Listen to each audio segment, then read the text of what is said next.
Good morning, everyone, and welcome back to docket number 240805, the Annual Energy Storage Solutions Program Review for Year 4.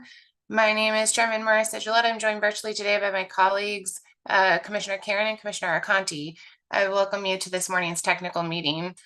We do have an agenda in front of us today. I'll just remind folks or advise you, the authority has a second technical meeting and another matter scheduled for this afternoon. So we are going to be observing the times indicated on the agenda pretty strictly. I'd ask our presenters who have presentations to make sure that we're leaving time for questions from authority staff, and time permitting, we will open it up to other stakeholders as well. And I want to thank everyone in advance for being with us today. We are broadcasting on YouTube. However, we have our court reporter with us. So the first time that you're speaking, please make sure that you are identifying yourself by name and affiliation. Also, please refrain from using the chat as it is not part of the official record. If we do have time to open this up to stakeholder comments or questions, we will do so by using the raise hand function under the reactions tab at the bottom of the screen. Again, that will be time permitting. So without further ado, I'm going to welcome to the virtual stage our Energy Storage Solutions Program Administrators. We have a team from the Connecticut Green Bank, Eversource, United Illuminating, and our EM&V consultant from Guidehouse. So thank you in advance for being here. And we will get the presentation pulled up, and whomever is kicking us off, I will invite you to take over. Thank you very much. Thank you, Chair. Good morning. Good morning, everyone. I am Sarah Pine from Connecticut Green Bank.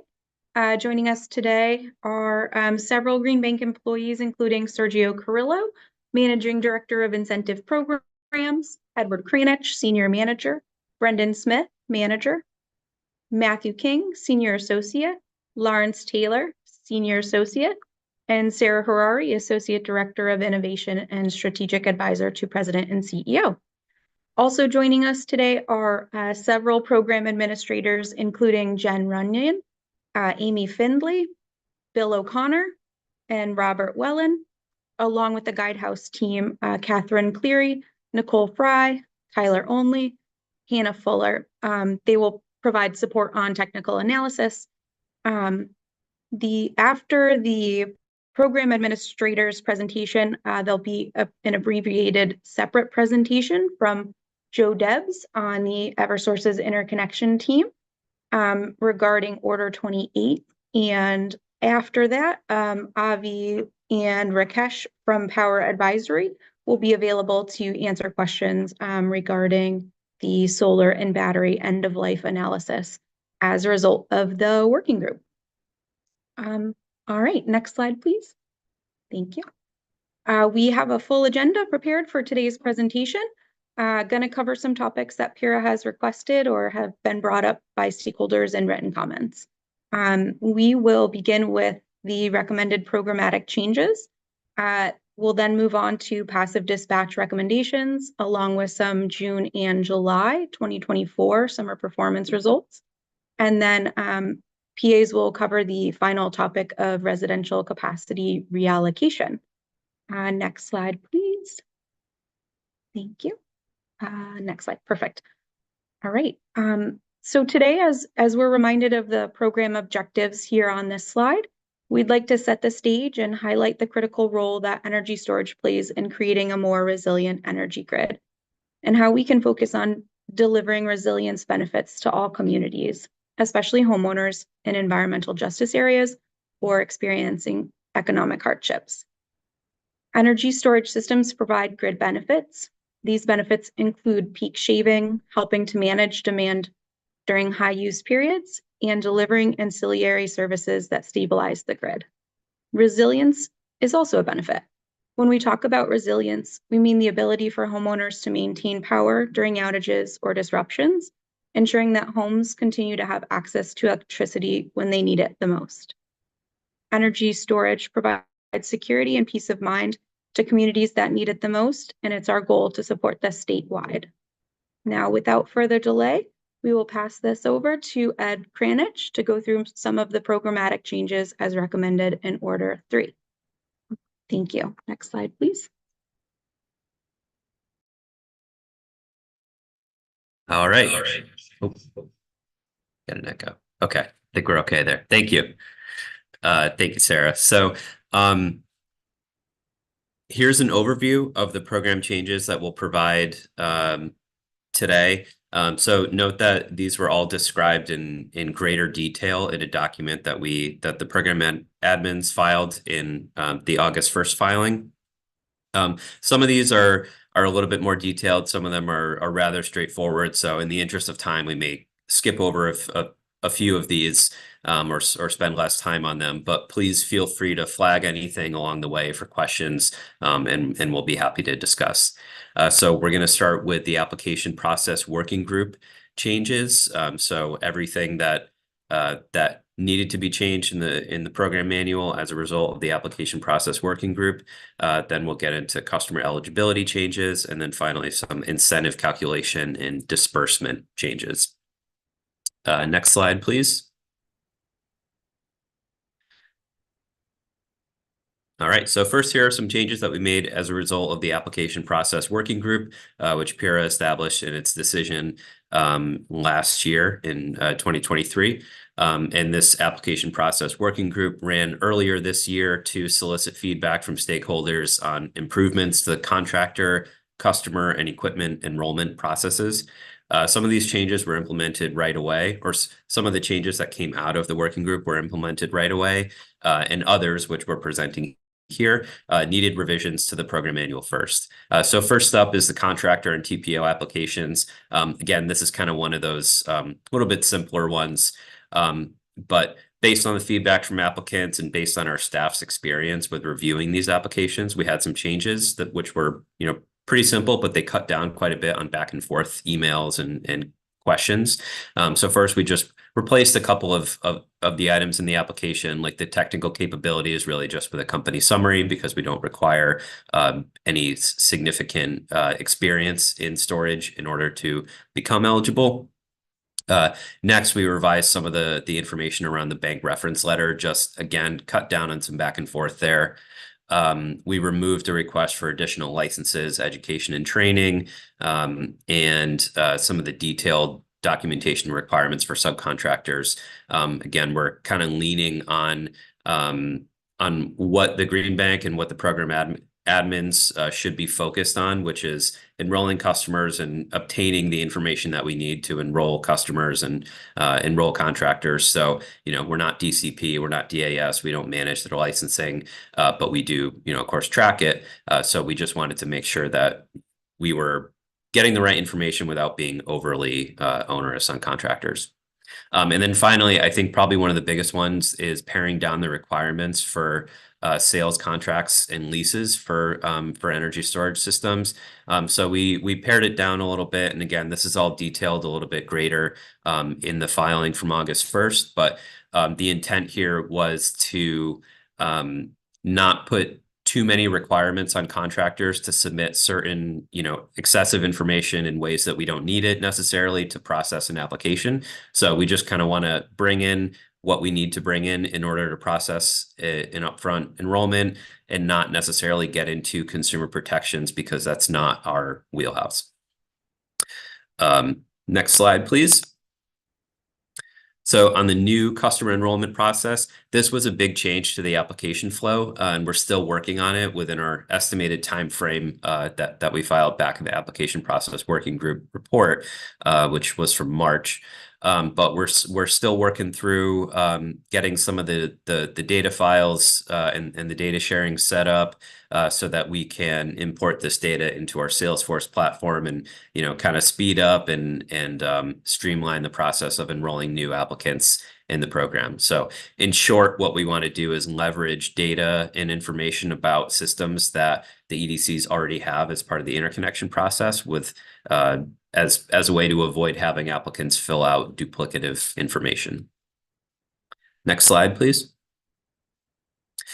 So this is a big one, the in-app customer enrollment process. So back, I believe it was in the 2022 decision, Pura allowed for active-only enrollment of residential batteries. And over the last 2 years, really, it's been, you know, some work in kind of bringing in some of these active only participants, namely Tesla. So we're actually excited now to say that we have about 120 plus applicants who have come in through in-app enrollment in the last week through the Tesla app. So we're excited to see that. And we're working on the enrollment process now. We've got, like I said, about 120 customers who were able to go through their app, enroll in active only dispatch, and we will be getting them loaded into Energy Hub and Salesforce and be able to participate in earn incentives for the winter season. Next slide, please. So next on the customer eligibility side, we made a couple of changes to here, which are the customer enrollment term and the upfront incentive eligibility for installed systems. Some of these were just more in response to questions that we received, so we wanted to clarify, provide a little bit more detailed information on the enrollment term. Mainly, it's in ensuring that a customer has a full 10 calendar years of enrollment. So whether they enroll mid-season, we now no longer have to worry about a customer getting enrolled mid-season and only getting a partial first season of dispatch. So we're going to, or we're suggesting implementing a full 10-year enrollment term where a customer can be enrolled mid-season, and it won't pose an issue to getting them the most out of their incentive. And the next item here is the upfront eligibility for installed systems. We had some really complicated language in the manual previously about whether a system could enroll in passive dispatch to get the upfront incentive based on when their equipment was approved as eligible equipment. We just cleaned it up basically to say that you can apply for passive dispatch enrollment after or up to 1 year after you've been installed. So that would hopefully ease some of the pressure on, you know, the pressure of getting an application in time to get a customer an incentive. Installers can batch submit their applications. So we're looking forward to that. Just making it simpler. Next slide, please. So on to the incentive calculation and disbursement. So we just wanted to formally codify the method for calculating upfront incentives for mixed use properties, which we're calling the hybrid project incentive calculation. So essentially, when we designed the program, we did not account for a project where a single large battery would serve multiple purposes on a mixed use site that's both residential in the form of being multifamily affordable housing and commercial, which could be anything non-residential, including standard market rate housing. So what we decided to do was really just formally put this into the manual so that we have a process going forward. So we'll find a proportion of consumption and demand that's relative to each use case, assign a percentage, and kind of weight the size of the system based on the use case. And then finally, I think probably one of the bigger changes to this is the incentive, which was typically stated that it can't exceed 50% of the total project cost. We wanted to kind of emphasize that the 50% total project cost cap would be based on the total project cost. So not 50% on the residential side, 50% on the commercial side. So that just, again, to allow customers to kind of maximize the incentive based on the way that these systems are designed and installed for a mixed use site. Next slide, please.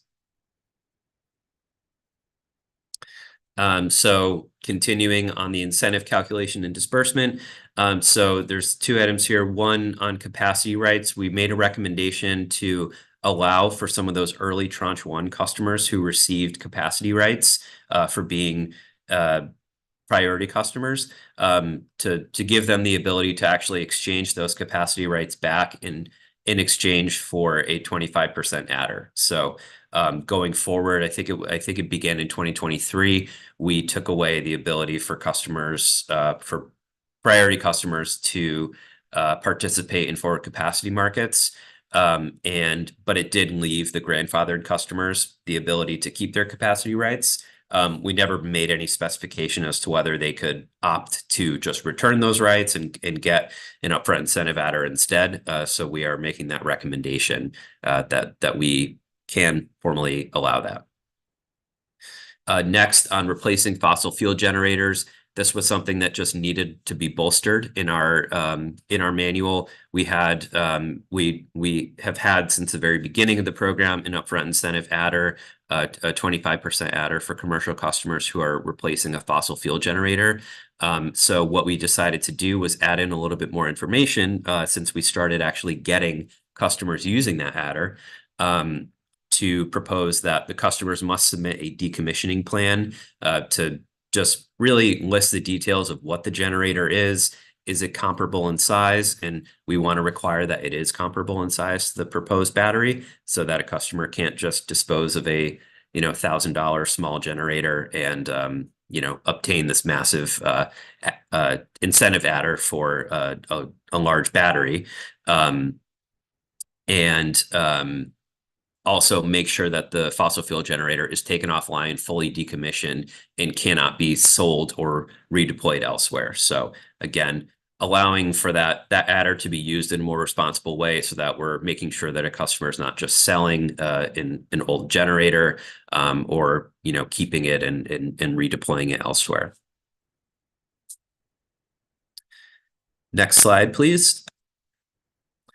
And finally, here on the incentive calculation and disbursement, the first one was on the residential incentive cap, changing the language just slightly because the cap listed that it was a $16,000 cap per project, which actually did not preclude someone necessarily from installing multiple projects at their home in order to get around that cap for a very large battery system.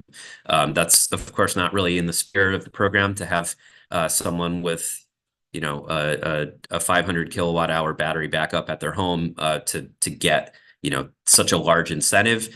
So we just wanted to make sure that that was buttoned up, that the $16,000 cap is per household as sort of a lifetime cap. So just kind of a simple little closure of a loophole there. And then finally, and Sergio will get into more details on this when we get into the participation rate, the depth of discharge of batteries. So we wanted to clarify that active dispatch events will discharge all available capacity as determined by the customer, operator, or OEM. So currently it states in the program manual that we will discharge 100% of the battery's capacity, which implies nameplate capacity. We wanted just to clarify that on active dispatch, we will only discharge really what the customer allows, because it's a performance incentive. They should have the right to dictate how much will or will not be discharged from the battery. So I will pause there for some questions before we get into the next session, if there are any that have come up yet. Thank you. I think that's a good idea. We'll start with any questions from Mr. Arpin. Thank you, Madam Chair. I'd like to thank the program administrators for their presentation so far today. I would like to first turn to slide 8, please. So my first question, why is it necessary for a customer or installer to enroll a battery in the DERMS app after project completion? And could this enrollment step be moved earlier in the process to expedite ESS application timelines? Sure. Thank you, Mr. Arpin. So I'm sorry, we had some audio issues in the beginning of your question. Could you just restate the question for us? Yes. So my question is, why is it necessary for a customer or installer to enroll a battery in the DERMS app after project completion? And could this enrollment step be moved earlier in the process to expedite ESS application timelines?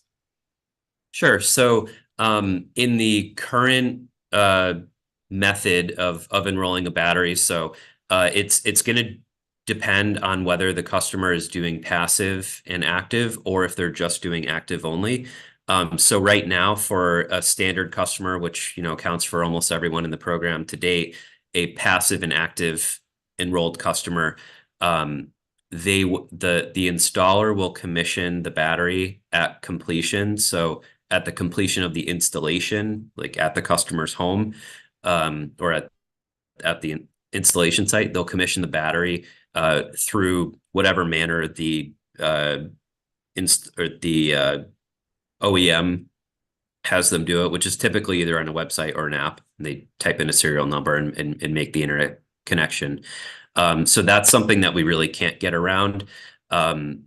So on the active only enrollment side, that's actually something that's led by the customer. So after the system has been installed and operational, the customer can use their battery app to opt to enroll in the ESS program. I'm not sure I totally understood the question. Does that answer your question?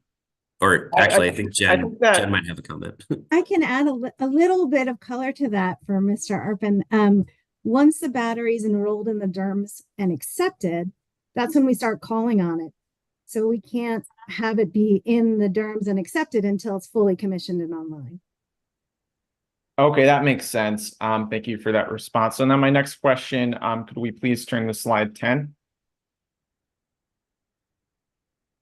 So my question here, how would the proposed changes to the customer enrollment term impact the program administrator's calculations for any upfront incentive clawbacks? Specifically, would these changes necessitate the use of unique clawback formulas for a battery's passive dispatch evaluation should the battery enroll midway through the passive dispatch season? So actually, we did propose that, and Sergio will also get to this in the passive dispatch callback section. But we did propose that no battery would be subject to a clawback in its first year of operation. So that would accommodate for a partial first year season. But if hypothetically, to follow up on that, the clawback was used for the battery's first year, would this necessitate the use of unique clawback formulas? It would, yes. So we would have to prorate based on when the system was actually put online. Okay, thank you. Now could we please turn to slide 12? So can the program administrators or guidehouse please explain why the upfront incentive adder for projects without capacity rights provides more value to ratepayers compared to allowing systems to retain their capacity rights without receiving an upfront incentive adder? So I can answer in short, and then I'll have if Guidehouse wants to jump in specifically on the BCAs. But in short, when a customer is participating in the forward capacity market, they most likely, if they're not actually being called on to discharge, they'll actually just be receiving a payment for basically for keeping the battery on standby and not necessarily discharging it. So participating in FCM, you may not always actually be discharging the battery, whereas in our program, you have to discharge it. So you're always going to be providing those benefits to the grid. Thank you for that response. Does Guidehouse have anything that they would like to add regarding the BCAs for that question? I hope I got it right. Yeah. Yeah, I'll add, this is Tyler Only from Guidehouse. I'll add the key thing from the perspective of the AESC, which establishes the avoided costs for the BCA for the RIM, is the value of uncleared capacity is greater to ratepayers than cleared capacity, and it turns out through those numbers that the amount that is greater is more than the 25% incentive adder. And so to follow up on that, it's because FCM capacity isn't necessarily being dispatched, like Mr. Kranich was saying? I don't, I'm not sure I think there are a lot of reasons why the AESC identifies higher value for FCM or for uncleared capacity rather than cleared capacity. And I think that's one piece. I think there's a reserve margin that plays into uncleared capacity. When you have savings on the demand side rather than the supply side, that is sort of an automatic adder. There's the impact like over time based on the discount rate for the market sort of catching up to adjustments to the demand forecast that is outlined in the AESC report as well. So there's a lot of reasons for that. Okay, thank you for that response. So now my next question here, staying on the slide. If a commercial customer replaces a fossil fuel generator with a battery of a different size, either smaller or larger than the original generator, will they still receive an upfront incentive adder? And if not, what is the minimum percentage of the battery size relative to the fossil fuel generator required for the project to qualify for the incentive adder? So we did not specify a number in terms of relative battery size to the existing fossil fuel size. We added this language so that the program admins would have the ability to make a decision based on, an understanding of, maybe the new battery is only designed to meet critical needs as opposed to an old generator meeting the entire needs of the site. So really, it's meant to allow a little bit of leeway in that review process. So to follow up on that, is there a reason why the program administrators did not recommend that the battery be a specific size portion relating to the replaced generator? Yeah, so it's actually because we hadn't seen enough of these projects come in yet where someone was requesting a incentive adder for replacing a fossil fuel generator. So we wanted to leave it a little bit open so that we could learn from the process and then potentially establish a fixed number for subsequent years. Thank you for that response. And now staying on this topic, what would a decommissioning plan for a fossil fuel generator entail, and what requirements would it include? Also a good question, and similar to the previous answer, it's something that we hadn't seen yet. So we wanted to see what developers would bring to us in order to decide, on what in subsequent years would be the minimum requirements. Thank you for that response. So now my next question, again, staying on this topic, how do the program administrators verify that a fossil fuel generator has been properly decommissioned and taken offline? How have we done it, or how do we would plan? you? How would we? So it would be through either an inspection process that we could do with our third-party inspectors, or it would be included in the decommissioning plan, and then follow up with photos or a confirmation of the equipment having been recycled. Thank you. So now my final question on this portion of the slides, could we please turn to slide 13? So my question here, have any approved residential projects exploited the incentive cap loophole by enrolling multiple projects at the same address? And if so, how many projects have taken advantage of this loophole? No one has done it yet, but we felt that it was potentially close when we had a very, very large project come in, and that question came up. We told the developer, no, the customer can't do that, and thankfully the customer accepted that answer. But we wanted to make sure that it was closed in the future. Thank you. And those are all my questions again for this portion of the presentation. So I turn it back to you, Madam Chair. Thank you. Ms. Charles, any questions so far? Yes, thank you. I appreciate that presentation. I just have one additional question on slide 12. So for customers who have received the fossil fuel generator replacement adder to date, have those projects generally been in compliance with these new proposed requirements to properly be replacing a fossil fuel generator?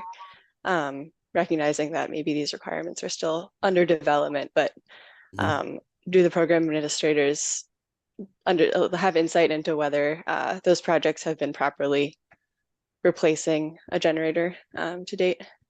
We have not issued any incentive adders for customers replacing fossil fuel generators yet. So these proposed requirements were born out of a developer in the last round of approvals asking about it, and we so far have not approved any adders for replacing a fossil fuel generator.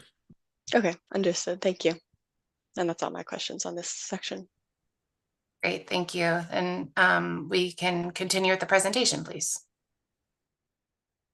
All right, so I'll turn it over to Sergio Carrillo for passive dispatch. Thank you, Ed. And good morning, everyone. Chair Gillette, Pura staff, good morning. Next slide, please.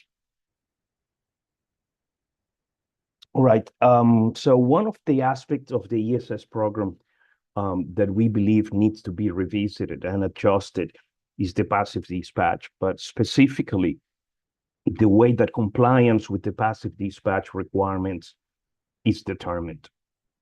As Sarah mentioned initially, one of the fundamental principles of the program is to provide resilience, particularly to LMI customers in environmental justice or distressed communities, customers with medical hardship, public housing authorities, customers on the grid edge, and critical facilities. Resilience is paramount in the ESS program. We know residential customers install batteries not for bill savings or peak shaving, but solely for the purpose of providing resilience. However, we believe the calculation of the participation rate that triggers the clawback is flawed and should be revisited. And over the next few slides, I'm gonna show you what I mean by that. Next slide, please. So here's the current calculation of participation in passive dispatch. This is actual data from the summer of 2023. Days in green represent passive dispatch days. The pink represents active dispatch days that override passive dispatch. The orange represents holidays, and the days in gray that for this example were picked randomly represent opt-out days, days when customers intentionally did not participate in passive dispatches. The calculation of the participation rate in passive dispatch is the number of hours when a battery participated in passive dispatch divided by the total number of eligible passive dispatch hours, or the number of hours when batteries should have participated in passive dispatch. In our example, of the total of 40 days when passive dispatch was in effect, this particular battery participated in 36 of those 40 days. That yields a 90% participation rate. The battery is deemed in compliance with passive dispatch requirements, and the clawback is not triggered. Next slide, please. But what would have happened had the utilities called one additional active dispatch event, overriding the passive?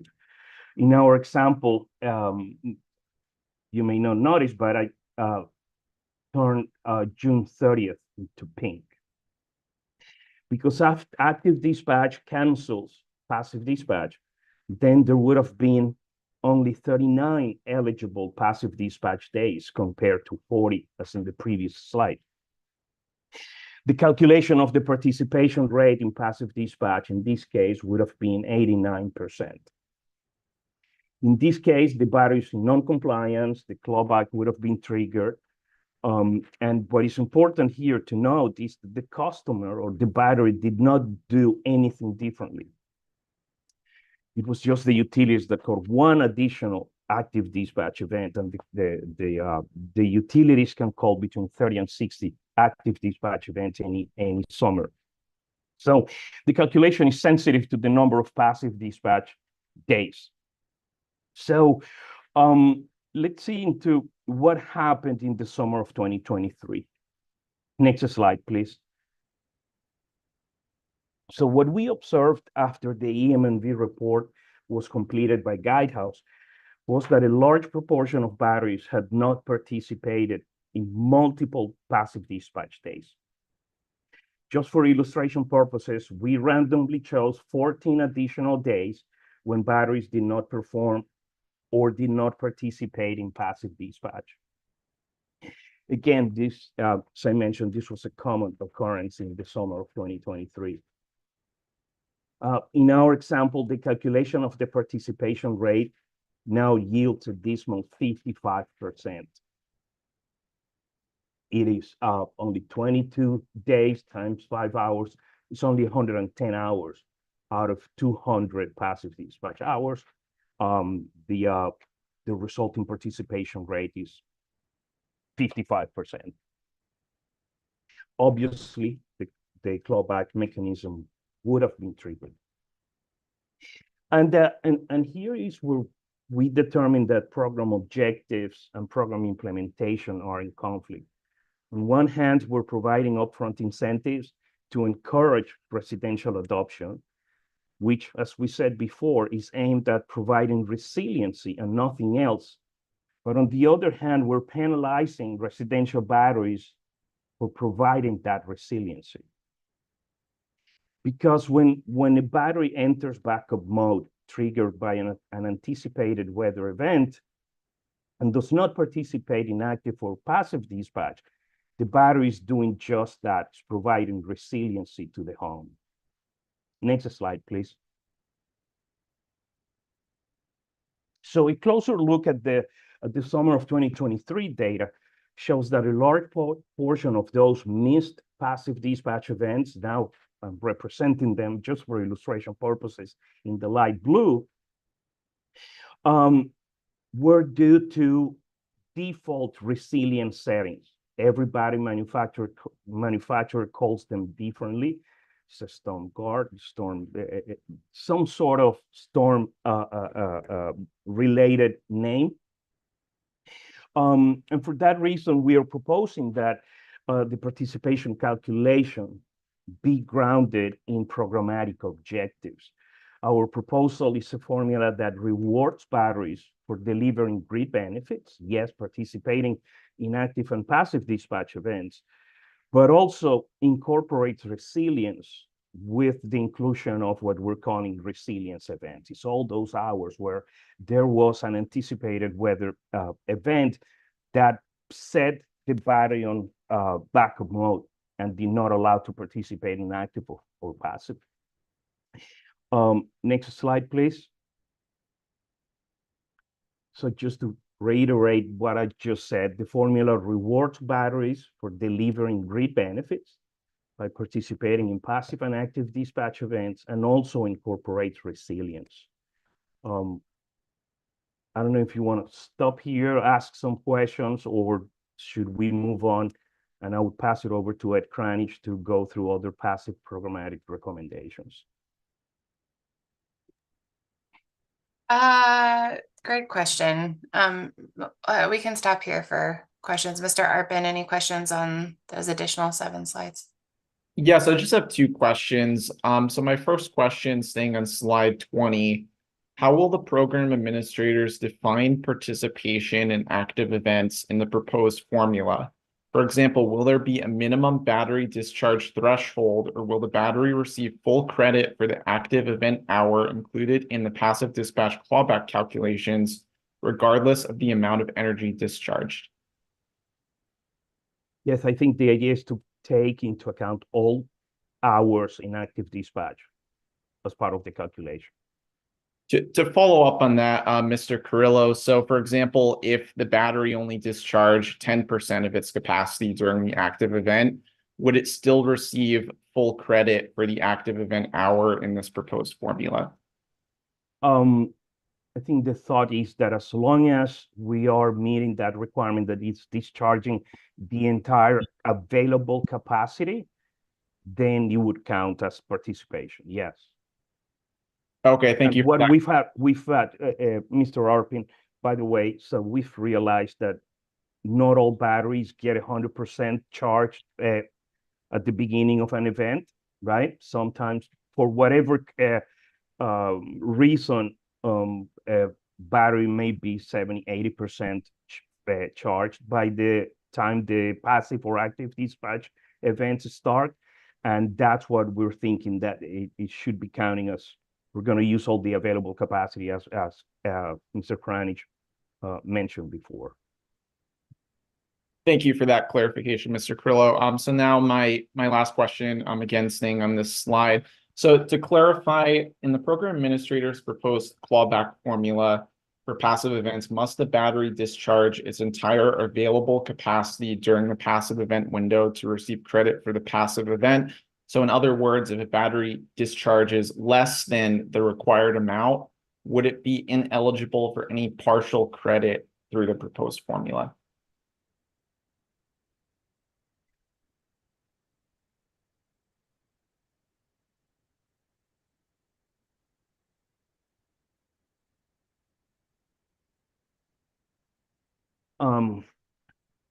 I think the thought was to give full credit for participation if they discharge evenly over the passive dispatch window. Reducing the passive dispatch window to 3 hours would probably help in meeting that requirement. Those are a couple thoughts. Ed, I don't know if you want to add something. Yeah, Sergio. Sorry, we have audio issues here. So the proposed revised clawback, which I'm going to get to in the next 2 slides here, I think that will address your question, Mr. Arpin.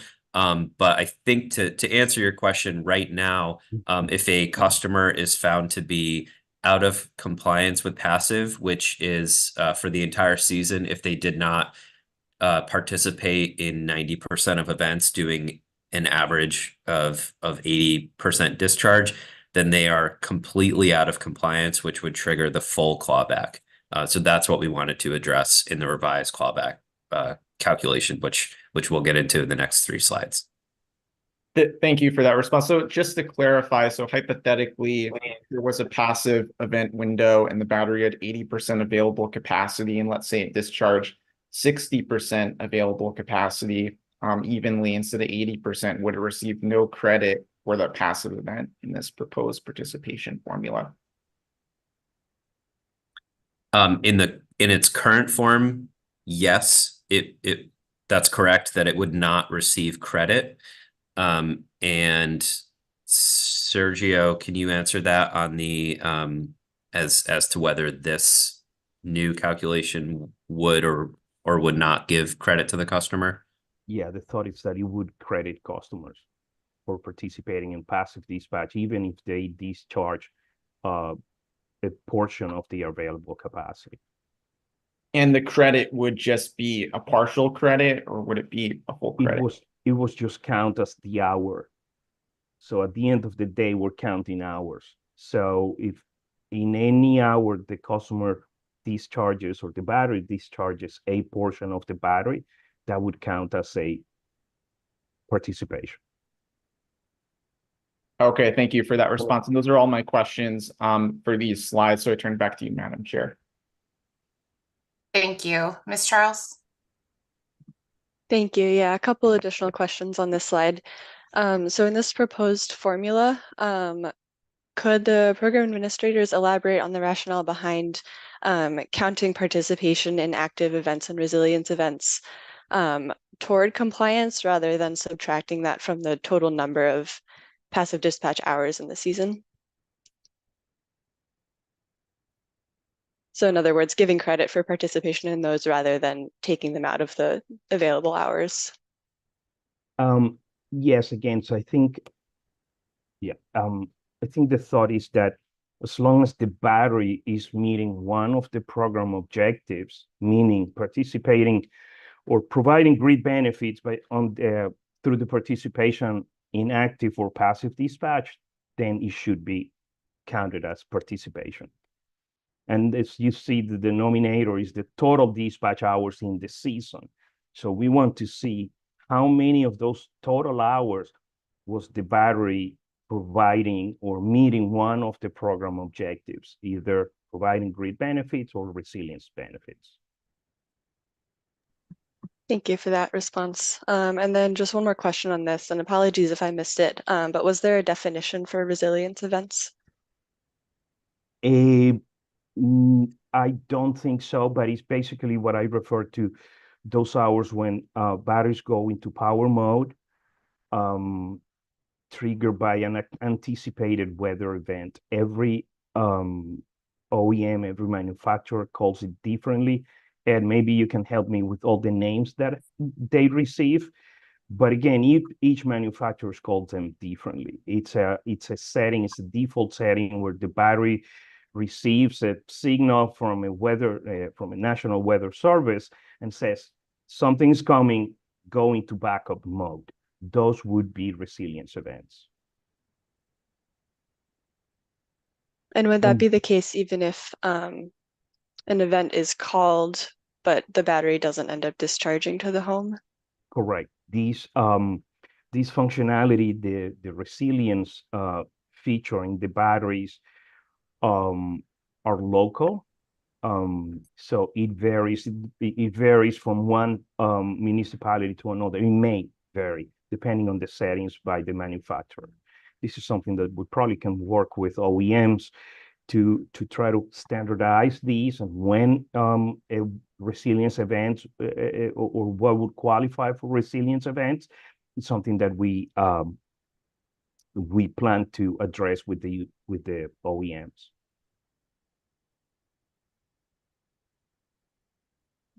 Okay, thank you for that. And those are my questions on these slides. Thank you. Attorney Wheel?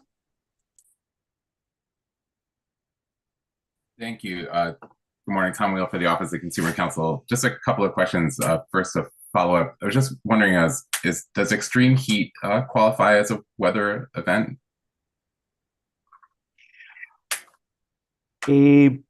Sometimes it does. It varies from manufacturer to manufacturers. We have learned that some batteries trigger resilience events for extreme heat. Again, this is what I had just mentioned, that we can work with the OEMs, and we expect to work with OEMs to standardize what we would accept as a resilience event.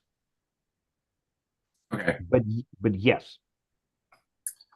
Thanks. And do these proposed changes to the passive dispatch program, are they going to result in increased participation in passive dispatch to derive greater benefits for ratepayers?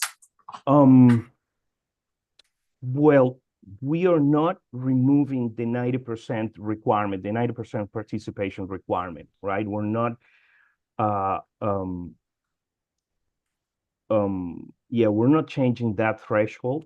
But yes, if we go back a couple of slides and if we expect all the blue boxes to count as participating in some sort of event, then you would expect the participation levels to go up. Would that be like by participation levels going up, would that mean like that there's actually more energy being dispatched? Not necessarily. Not really. If there is a larger percentage of resilience events where the batteries do not, they hold the charge and they do not discharge, just waiting for an event, then the contribution would be less. Okay. Sergio, if I could also just add that, so some of these suggestions here were the result of conversations with OEMs or battery operators who were apprehensive to join because they were afraid that there's resilience event software outage guard, storm guard would put them and their customers out of compliance. So they didn't want to join, and they didn't want their customers to join ESS. But our hope here is that in changing some of these calculations, we will bring in more OEMs, more operators, and more participants. So the total percentage of energy that comes out of each battery may go down as a result of this calculation, but the total amount of batteries enrolled will be higher.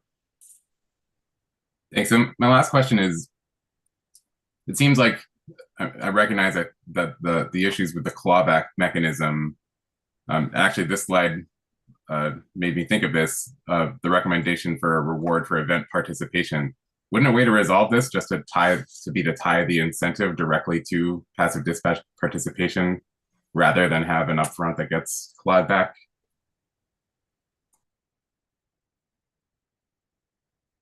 Mr. Reel, was that, so are you asking if whether the entire program being performance-based would kind of resolve this? Yes. Yeah, that's a good question, and there certainly are a lot of other battery programs in the country that are only performance-based, including the predecessor connected solutions.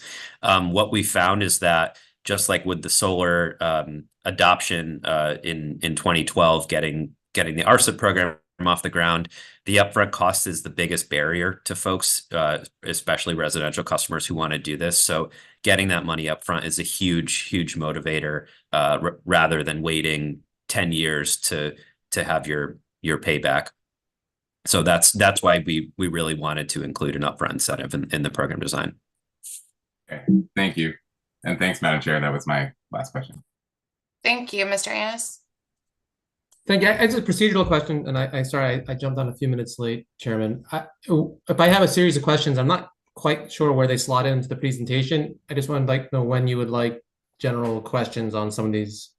Wait till the end or jump in whenever. I just do whatever you would like. I mean, questions on, so right now, we're taking questions for anything on slides 1 through 20. If you have just general programmatic questions, I can take those at the end of the presentation. Yeah, I think probably most efficient to wait till the end. So I'll do that. Thank you, Chairman. Thank you. All right, Mr. Carlo, back to you.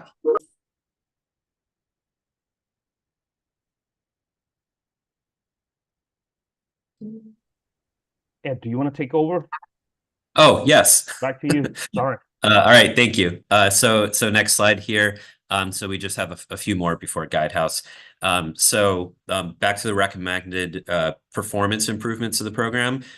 So over the last couple of months, the program admins have been working with OEMs and operators to troubleshoot some of the passive dispatch issues that we observed in 2023 in that summer.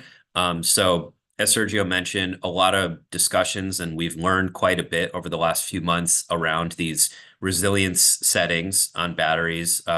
They all generally operate about the same way. They kind of work off of local national weather alerts. Some of them are more sensitive than others, and that's what we learned, particularly about at least one manufacturer in summer 2023. They called events for extreme heat, which that's also when we call events active events. So we wanted to make sure that some of these pieces of software could be modified for the Connecticut market. And so far those discussions are going well, and it sounds like they will make those adjustments, so that they're not just based on national criteria, like in Texas and California, where extreme heat actually does often result in power outages. So that doesn't really happen in Connecticut. So we want to make sure that that's accounted for. So we've been documenting these settings and kind of, just learning and continuing to do our research here. So we want to also allow, we're proposing to allow test events for, say, early and late spring to ensure that passive will work as intended. Currently, the terms and this is, this seems like a simple thing, but it's just that the current terms and conditions don't actually allow for passive events outside of the event season. So we just wanted to allow that sort of technicality that we could have customers agree that their battery will be discharged maybe for 1 hour, maybe for 15 minutes, but nonetheless still a passive event. So we just wanted to get that added and approved so that we could add that to our terms and conditions. Two of the biggest changes here, shortening the passive dispatch window from 5 to 3 hours, as Sergio had mentioned. We have, on average, these batteries are all about between 2 and 3 hours of duration. So it makes sense to be able to get more power out of them for a shorter window of time, just really because they can handle it. So it's not necessary to discharge them over a 5-hour window because they have larger inverters that can accommodate a shorter window. And finally, as we had mentioned, allow OEMs and operators some flexibility in these resilience settings. So kind of at the program launch and to date, we've indicated that the EDCs will be responsible for calling active events and also for canceling passive dispatch events for weather-related issues that where it's triggered by the utility's ERP, which is kind of their readiness, their storm readiness plan. And not all storms that result in an outage are those that trigger a statewide ERP. So that's why we want to have customers be able to rely on, frankly, smarter software that's built into their battery that takes into account local weather events to protect them from an outage. Next slide, please. And so now finally onto the passive dispatch clawback. So a couple of items that we wanted to address for the passive clawback, aside from changing the calculation, which we have on the next slide. We don't want to enforce the clawback for summer 2022 through 2024 seasons because essentially we would be taking money back 10% of the total upfront incentive from every participant, and we just can't have that. And next, we want to apply it to a responsible party, which we define in the program manual, in the proposed program manual. And that is, right now, it says, the program manual says that if the battery is out of compliance, then we will take money back from the customer. But understanding that things like storm guard settings or frankly, just the design of a customer's solar system to not fully charge the battery until later in the afternoon if it's facing west, then, we want to make sure that the customer is not on the hook for something that they really aren't at fault for. So we added this responsible party language to identify, to say that if a system is out of compliance and the clawback has been triggered, we'll find who is responsible, whether it's the battery operator, the battery, the entity that programmed the battery, or potentially someone who installed the battery if it was installed incorrectly. Next, we want no enforcement of the clawback for a system's first year of operation, as I had mentioned in my response to Mr. Arpin's question earlier, just to allow things to sort of shake out in its first year to make sure that no one's on the hook for paying back money if their battery wasn't enrolled for the full season, just because of the install cycle. And no removal from the program due to multiple non-compliant seasons. So right now, again, it's written that if you trigger the clawback twice for two seasons, you'll just be removed from the program. We don't feel that that's necessary because if something can be corrected, why not allow the customer to stay in the program? So next on the revised clawback calculation on the next slide. So this essentially takes the current clawback from, if you are out of compliance, you have to give back 10%. So, 1/10 of your enrollment term, you have to give back 10% of your incentive for being out of compliance for the season, which means if you're at 79% instead of 80%, then you have to give back the full amount. That's just not fair. So we wanted to prorate it. This takes into account Sergio's calculation that he presented in the previous slide here on the actual passive event participation rate. So the math here works out. I'm not going to get into the exact into all the numbers in the interest of time, but the math works out so that if you are found to be out of compliance, which we're hoping is not as easy to be out of compliance with the revised calculation, then the responsible party will be held accountable for that clawback amount that will just for the amount that will get them over the threshold to compliance. So instead of losing your whole incentive, you only lose a small portion of it. So that being said, I think that might actually be the last slide here before we kick it over to Guidehouse. So we'll jump to the next slide. And I will turn it over to Guidehouse. It's actually me, Ed. Or, oh, all right, to Jen, excuse me. Thanks, Yeah. Jen. Yeah.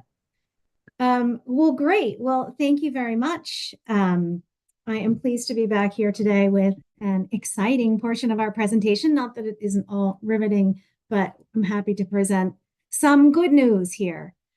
So we wanted you to see the very initial results of our monthly battery dispatch analysis for this year, because we feel this will help inform the decision, of course, about passive dispatch timing and the performance requirements that we're looking to possibly adjust. So these slides were prepared by Guidehouse, as Mr. Kranich explained, and they have a lot of data on them. I'm going to be pointing out what I think are the key takeaways, and our colleagues from Guidehouse are here to answer further questions if they arise. So let's get into it. Next slide, please. All right, this is a look at our active events from June and July with Eversource in black and UI in green. So in general, we call events from 5 p.m. to 8 p.m. And in general, they are at the same time, meaning UI and Eversource are calling them at the same time, but sometimes we diverge. And you can see that in the slides. We start with June is at the very bottom. So we call just a few active events in June, and then we called lots of active events in July. All right, next slide, please.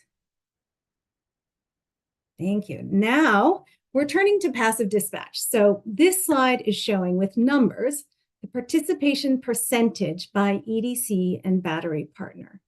So for this slide, dispatch is defined as any amount at all. We're just asking, did the batteries participate and for how many hours? What we're showing here is the summer of 2023. That's in the gray boxes on the far right of your screen. And then we're comparing that to June of 2024 in pink and July of 2024 in blue. What I'd like you to note is the battery dispatch percentage is improving. So take the first line. So N-phase batteries in Eversource territory. If we look at summer of 2023, we were looking at a dispatch rate of around 50%. Then we move to June of 2024, and we see those go up to 87% with 55 devices. And then 78% with 58 devices in July, still well above last year's performance. And then you have the 3 batteries that were not enrolled in the program in 2023. And these were getting up to speed in June with dispatch rates below 50%, and in some cases well below 50%. But then in July, that percentage again increased. So looking at Franklin, for example, with 19 batteries in the program in June, performing at about 40%, but that number jumps to 96% in July. All right, next slide, please. Thanks. This is a flashback to the summer of 2023. So this is a slide that you saw at the first technical meeting if you were here. So to refresh your memory, here we're looking at the distance remaining to the target amount of energy dispatch. So you'll want to focus on the black color, which is the passive dispatch amount remaining to the target. And then the light blue shows active dispatch remaining to target. So this is how we looked last year.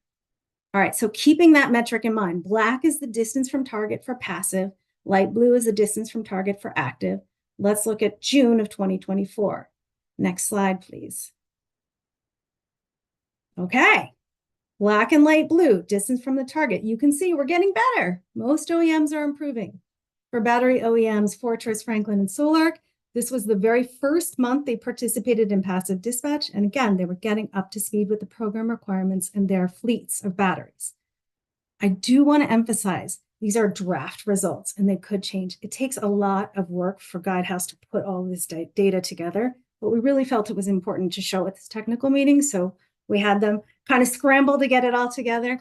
And this is what we're showing you today. Okay, let's go to the next slide and look at July. All right, again, we're seeing improvement across the board.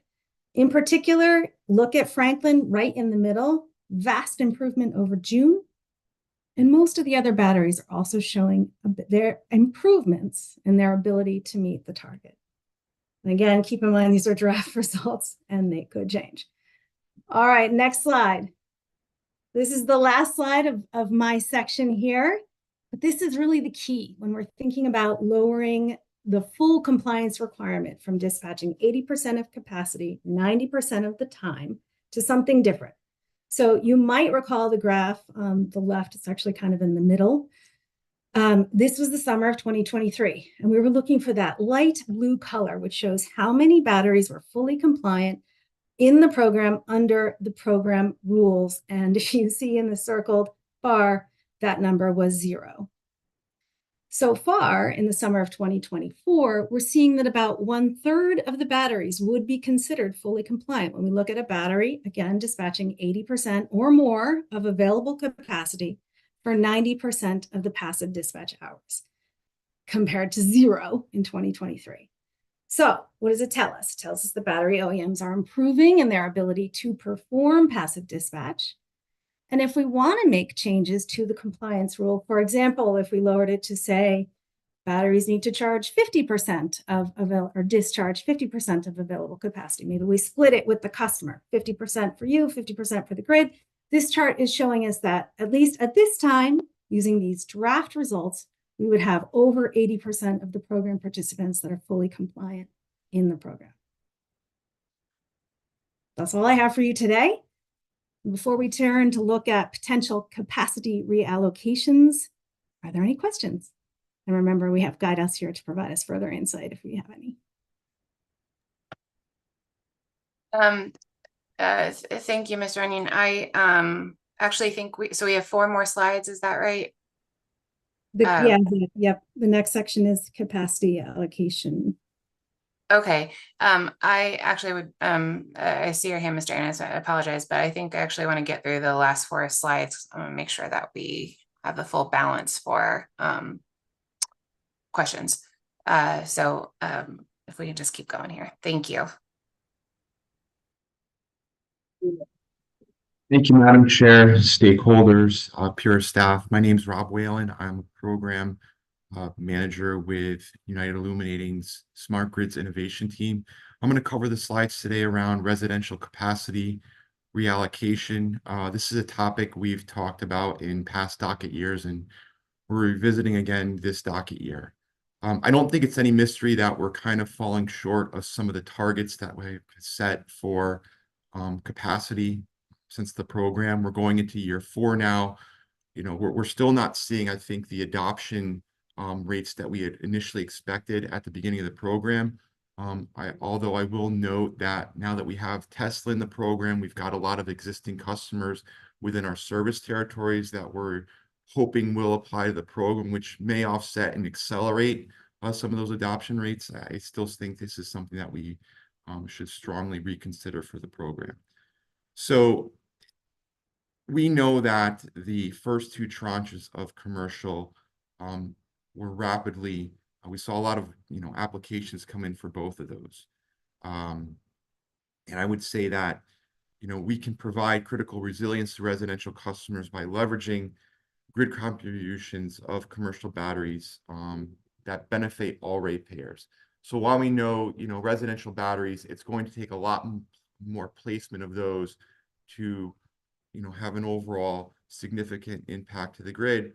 Whereas the commercial customers, it's no mystery that they get larger batteries and thus can provide a more faster, quicker impact on overall resilience and peak shaving. We think this would also rebalance the program's capacity allocation. So we can go to the next slide. I'll try to go through these fairly quickly. So we're recommending that 100 megawatts from residential tranche 1 and tranche 2 move over to the C&I tranche 2. Obviously, we'll monitor this distribution annually as our market evolves. And we think that this will affect the incentives previously proposed for commercial tranche 3 in motion number 5 back in June of 2024, as the real allocation will not affect the program PCT. Next slide, please. So we had Guidehouse do some work on this and just looking at counterfactuals 1 and 6. And if we look at counterfactual 1, we are below the program's RIM target of 1.4 as we look at these different storage targets.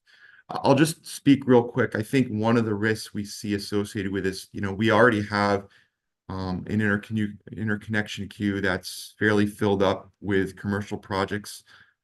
We don't have any active currently in UI's territory. I believe Eversource has 2 or 3 active in their territory. I think optimistically we'd see some of these C&I projects, a couple of them come online in 2025 where there's energized and actually exporting energy back to the grid.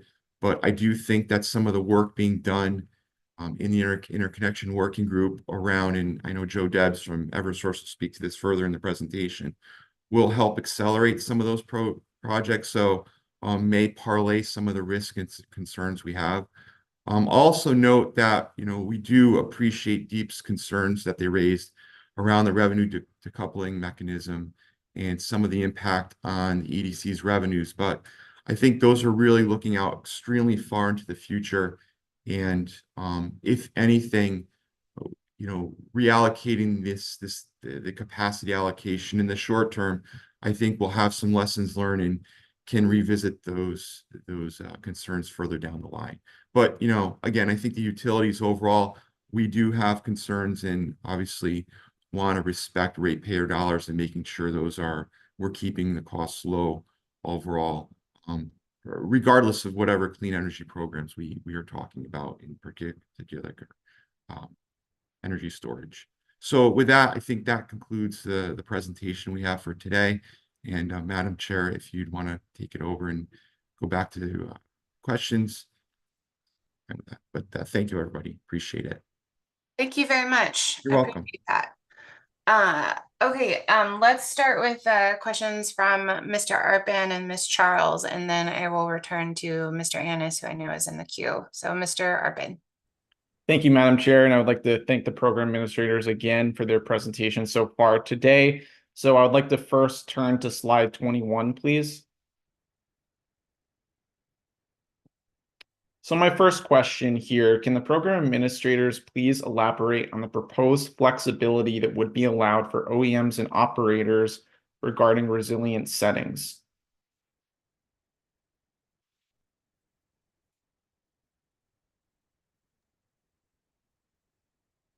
Hi, Mr. Arpin. I can answer that question.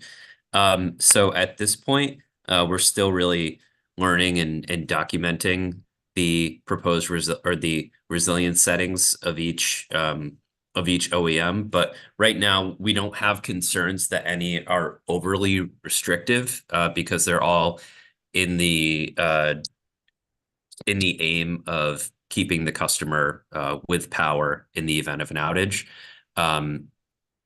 So we would like to just allow these settings to operate as intended without having any additional restrictions on them.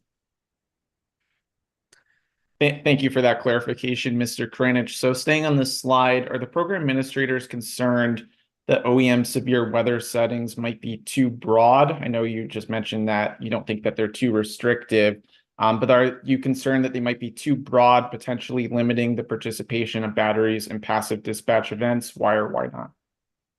Not at this stage. So like I mentioned earlier, we did notice that with one OEM, they had restriction, or they were flagging severe weather events based on heat because of their just national settings for other states where that's necessary. But they have since committed to removing that from their Connecticut design. So we found that OEMs are kind of equally interested in fine-tuning these things for Connecticut as we are. Thank you for that response. Now I'd like to turn to slide 22, please. So my question here, how would the program administrators enforce a clawback fee for an entity or corporation located outside the state? So the way that we actually didn't change any of the language in the program manual around how the incentive clawback is actually collected. But the intent is for so if a clawback is triggered, we would essentially bill the responsible party for it. So they would pay it back, via either a check or some other form of payment. If they don't want to pay that way, or if they refuse to, then we would take it out of future performance incentive payments. Okay, thank you for that response. So to clarify, if the responsible party was, say, an OEM, and then they did not pay the clawback fee, then the fee would be taken out of performance incentives, which would be paid by the customer, which could potentially be a different responsible party. Right. So in some cases, the performance incentive is paid directly to the customer by the EDCs. In other cases, the performance incentive is paid actually to an OEM as a pass-through. So it does depend on the situation, but yes, I do see your point that it may be difficult to actually end up billing the responsible party for the clawback, which is partly why we wanted to make sure that compliance with the clawback or compliance with the performance threshold was easier to actually achieve.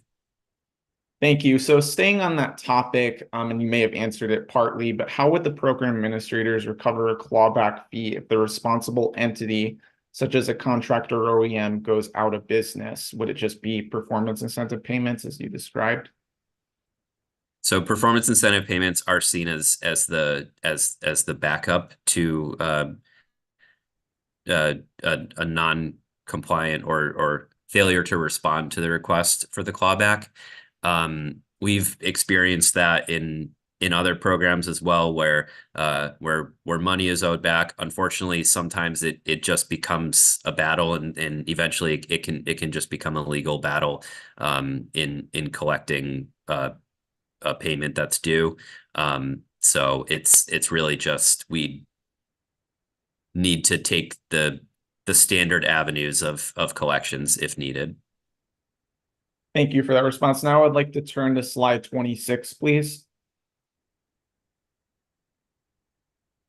So my question here, so as Ms. Runyon mentioned, this data shows an increase in OEM's passive dispatch participation percentages in June and July 2024 compared to the summer of 2023. So my question is, what factors contributed to this increase?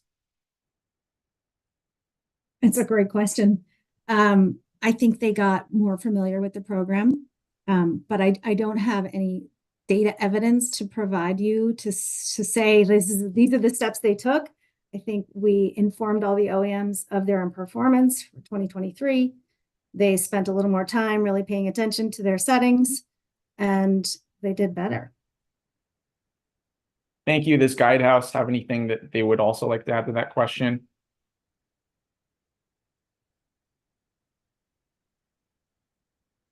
Mr. Arpin, if I may add, so this coincides with the time we filed the EMNV report, and we realized what was happening with the batteries, right? That the batteries had not performed in the summer of 2023.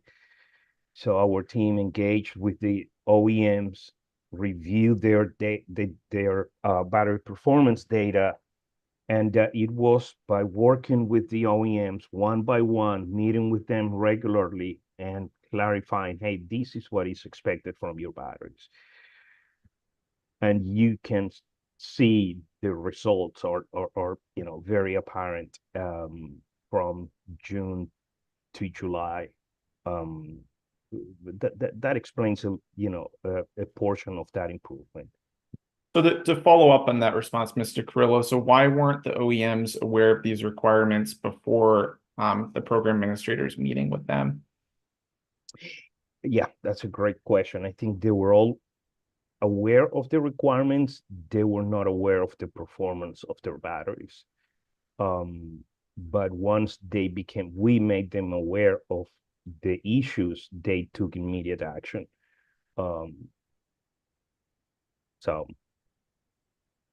Okay, thank you for that response. Now I'd also like to Yeah. turn that question to Guidehouse as well to give them a chance to respond in case they had any additional insights into why participation increased.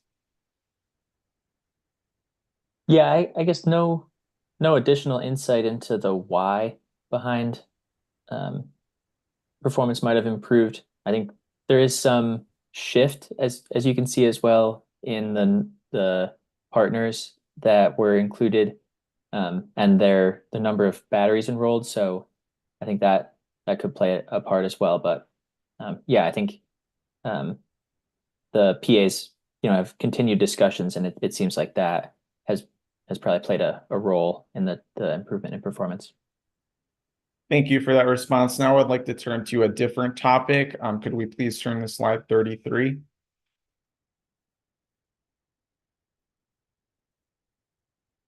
So my question here, and I think Mr. Whalen touched on this a little, but in written comments, Deep suggested that reallocating residential megawatts to the commercial sector could impact EDC revenues due to reduced demand charges.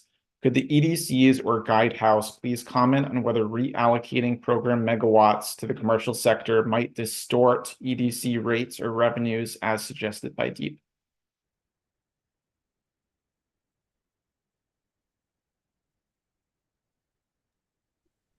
I'll let Guidehouse take that answer if they don't mind. Yeah, I can talk at a high level. I think what you would be seeing is there's a couple different things at play. One, whether it's a CNI or a residential battery that's reducing the peak, that's going to reduce utility system costs. So things like avoided distribution lines. And those avoided distribution lines would be paid for generally by ratepayers. So a lot of the utility system benefits, regardless of this reallocation, are going to accrue overall to all residential and CNI customers. Where there would be a shift would be one in the rates that customers are paying, and if those effectively the prices that those customers are paying who are participating through their rates.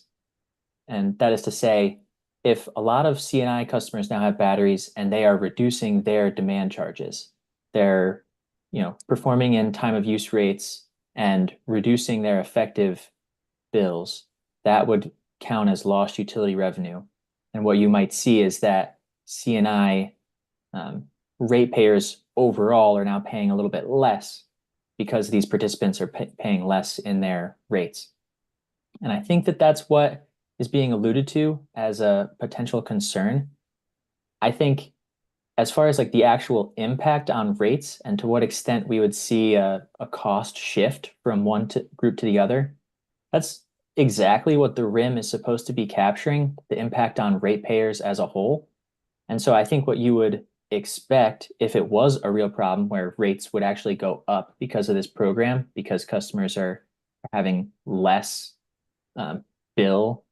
lower bills effectively, you would see a RIM of less than 1.0 for the CNI program. And that's not what we're seeing. So even though customers probably are participating customers, especially on the CNI side, probably are saving money on their bills from participating in time of use rates and saving on demand charges, there is enough utility system benefits that accrue to all ratepayers that actually rates would not go up because of the program. So I don't think that it would actually be a negative problem, even with the shift in allocation. But to actually know the impact on rates, you'd need a really involved rate impact analysis, which would be really involved and get a lot of the pricing folks at the utilities involved. Thank you for that response, Mr. Olney. So to follow up on your response, is Guidehouse confident that the RIM currently includes such calculation, specifically the loss of potential demand charges via commercial storage deployment?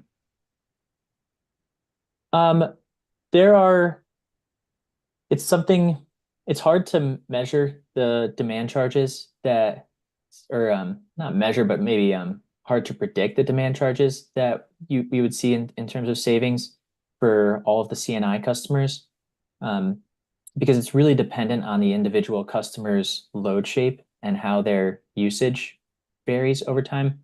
And I think, one of the things that we've talked about in past hearings is you could look at an average demand charge for all, CNI customers in Connecticut and say that's a pretty good proxy.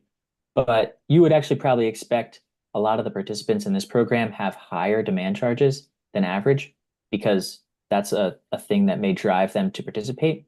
And so you may see, higher demand charges for certain customers that's, leading to a reduced or a larger reduction in their bills for those participants. And that is something that we had looked at. I remember maybe a year or two ago for the CNI customers who had signed up through tranche 1. In thinking through opening tranche 2, we had looked at the actual demand charges paid for by those participants at that time and saw there was, some impact from those demand charges, although it wasn't, a major increase to the avoided or the bill savings or the lost utility revenue. But there may be some higher impact overall than what is maybe currently captured in the RIM if you have customers who are signing up who have really large demand charges that they're offsetting. Thank you for that response. So would the utilities support a rate analysis of a potential reallocation of megawatts from the residential sector to the commercial sector to determine revenue impacts? Why or why not?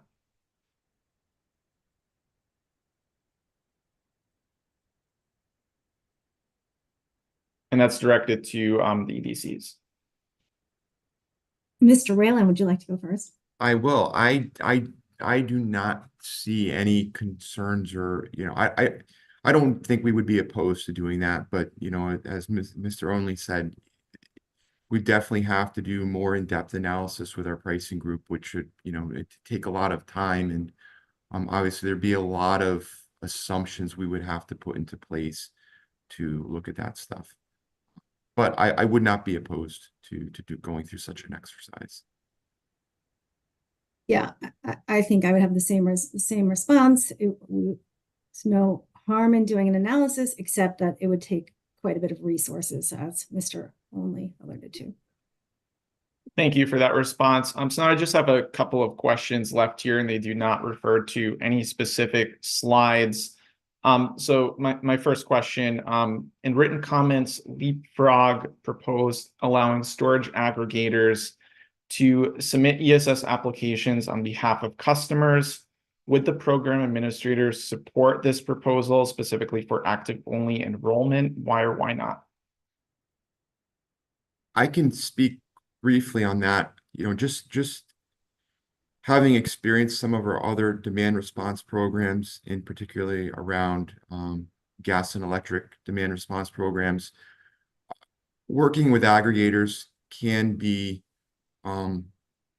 complex at times, because there's for lack of a better term, there's a lot of babysitting that goes on at our level, right? We have to make sure that there's proper vetting of customers that go on, making sure that they're educated and they understand all the rules of the program, and that the grouping of customers that they're bringing to the table for us to enroll in these programs, it makes sense for the utility to do so. It's in line with the program targets, and it's going to have the impact that we expect. So I would not be opposed to utilizing aggregator networks. We would just have to make sure that we're proactive in making sure we have a proper rules and guidelines and expectations set up with those entities. Thank you for that response. Does Eversource or the Green Bank have any additional responses to that question? It's Jen Runyon. I would add, I would just be concerned about double counting to make sure we don't have people enrolled in more than one of these programs. That'd be my concern there. Thank you for that response. So now my final question, So Earthlight suggested increasing transparency in the calculation of active dispatch incentives by making battery performance data more accessible to homeowners and installers. Would the program administrators support providing system performance data to installers or customers upon request? Why or why not?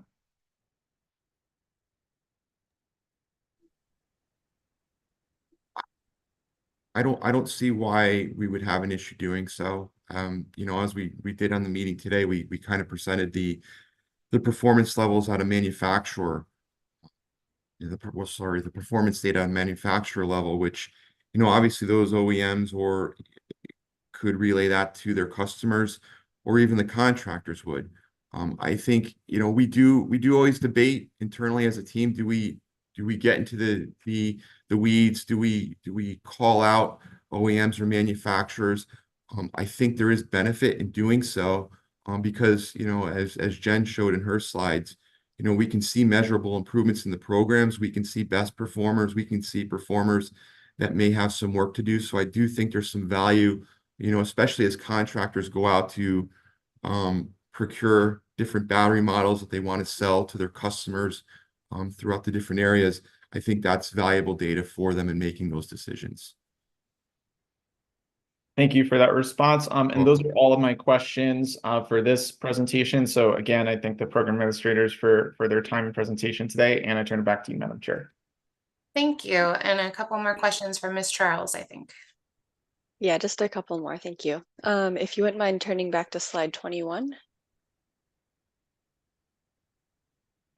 So in instances where OEM resilience settings prevented a battery from participating in passive dispatch, do the program administrators have any insight into how many of those events actually resulted in an outage for the customer?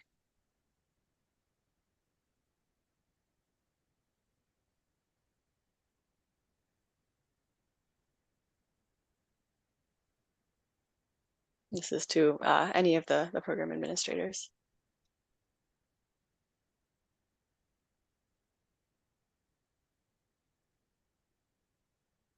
Hi, Ms. Charles, could you please repeat the question? Yeah, so in instances where severe storm settings or resilience settings prevented a battery from participating in passive dispatch, do you have any insight into how many of those events actually did result in an outage? We actually don't, unfortunately. We're still digging into some of the data. We actually have some folks on our data team right now mapping the most recent power outages that were listed by Eversource and UI on their website, and we're planning to cross-reference that during this off-season with outage guard or storm guard events once we have that data made available by OEMs. Though we can't, from our discussions, we're not sure if we can actually get data specifically from each OEM that would indicate when in a outage guard or storm guard event was called on a per battery basis.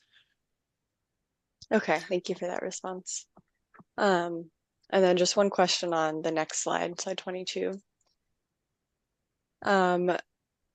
Just wondering if you could clarify. Ms. Charles, yes. if you allow me, just let me add some color there, because we've had these conversations internally as well. So what would be identified as a resilience event is the battery going into backup mode in anticipation for a weather-related event. Whether the outage happens or not, that's different, right? What would be considered resilience event is the battery going into the backup mode. But the question you ask is a great question. Yes, we need to do that reconciliation of, resilience events versus outages. We haven't done that yet, as Ed explained, but the definition of the resiliency event is just the battery going into backup mode in anticipation for a weather-related event. Thanks, I appreciate that clarification. So just one question on this slide. Do the program administrators have a way to determine who the responsible party is in all cases Or would there be situations where it's not possible to determine who's responsible for failure to comply with that passive dispatch? I can take this one, Sergio. So at this point, we haven't dug into any of the non-compliance for any specific batteries yet. In our analysis of the 2023 season, from what we found, it was, I think in most cases, we would consider the battery manufacturer or operator to be the responsible party, just based on the fact that some batteries weren't properly programmed for passive dispatch yet. So far, that's what we would have issued or that's who we would have held the clawback to. But we're not planning on actually enforcing the clawback yet for the first few seasons. Yeah, thank you for that response. And that's all my questions. So I appreciate the presentation. Thank you. Thank you. Mr. Annis? Thank you very much, Chairman. I'll try to keep them as brief as possible. I have a series of prepared questions, but I also want a couple of follow-ups from some of the questions and responses earlier. I want to focus on the participation in the capacity market versus not participation in the capacity market and the AESC study. So I guess, Tyler, it's probably going to be to you. Is this always true in the AESC, or is it somewhat of a function of system conditions, particularly that the ISO New England is long currently in capacity and short in the future? So the way it's incorporated will have capacity benefits coming sooner be less valuable than coming later. Not sure if that was a great phrasing the question, Tyler. If you got it, please go ahead. Yeah, so, sorry, could you rephrase that? I guess I'll say it quickly. Is the AESC per se always valuing capacity participation less than being a load reducer? So is the value of uncleared capacity in the AESC greater than the value of cleared capacity from Always. I think in the case of this program, yes. Have you looked at whether that's true? If you look at like storage coming online immediately before you see a large uptick in capacity costs in the AESC. So if a battery, if you look at 2032 and you'll see that the capacity prices jump up very high in 2032, would bringing a battery online and participating in the capacity market in 2032 be more valuable than it being a load reducer, which doesn't get taken in until 2035?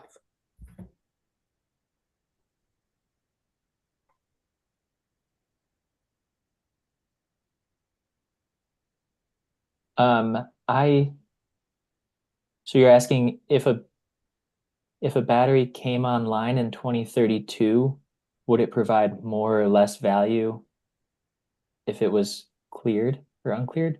Assuming that 2033 is the year where you'll see a very large jump in capacity prices. I guess I'll start this. I think it's hard for you to answer on the fly. I would like I think it's important to think through the statement that it's always true, because I don't believe it is. And we can have that conversation offline, but I do think that has to be thought through more, and perhaps if we need to speak with Synapse, we can arrange that. So I'll move on from there. And also in that, the part of the value of the capacity market, and this is is the reserve margin not being needed if you're a load reducer versus if you participate in the capacity market, correct? That's right. And the reserve margin is set by the ISO, correct? That's right.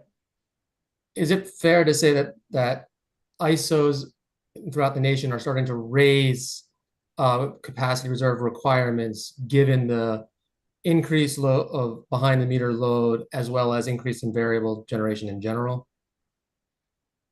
I think I think it's I think that there are examples of other ISOs that are, looking to comply with Order 2222 and are looking at different ways of integrating DER. And I think where it may be less fair is trying to predict like what ISO New England is going to do with reconstituting behind the meter energy storage in their load forecasts if it is uncleared, and how they may handle updating the reserve margin. I think that's a lot of things that aren't ISO New England hasn't ruled on yet. Fair enough, understood. But like it does make logical sense that they're likely to start adapting. I could speculate. That's fine. I don't know. Okay. Yeah, sorry. We're on. We have to get the words out because we have a transcriptionist. That's fair. All right. Thank you. And for active events in the current system design, if you don't participate in an active event, is there a penalty? And this could be not just you, Tyler, it could be anyone. No, there are no penalties for not participating. Well, the penalties the is penalty is lower you- compensation. yeah, you have a basically. lower compensation, but You leave but- money on the table if you don't participate. Right.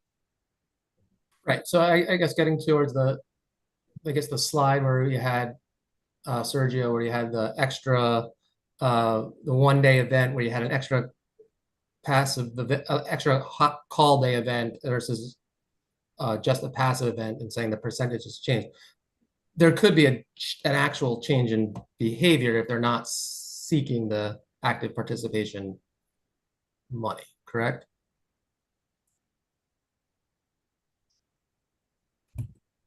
If they're not seeking the performance payments,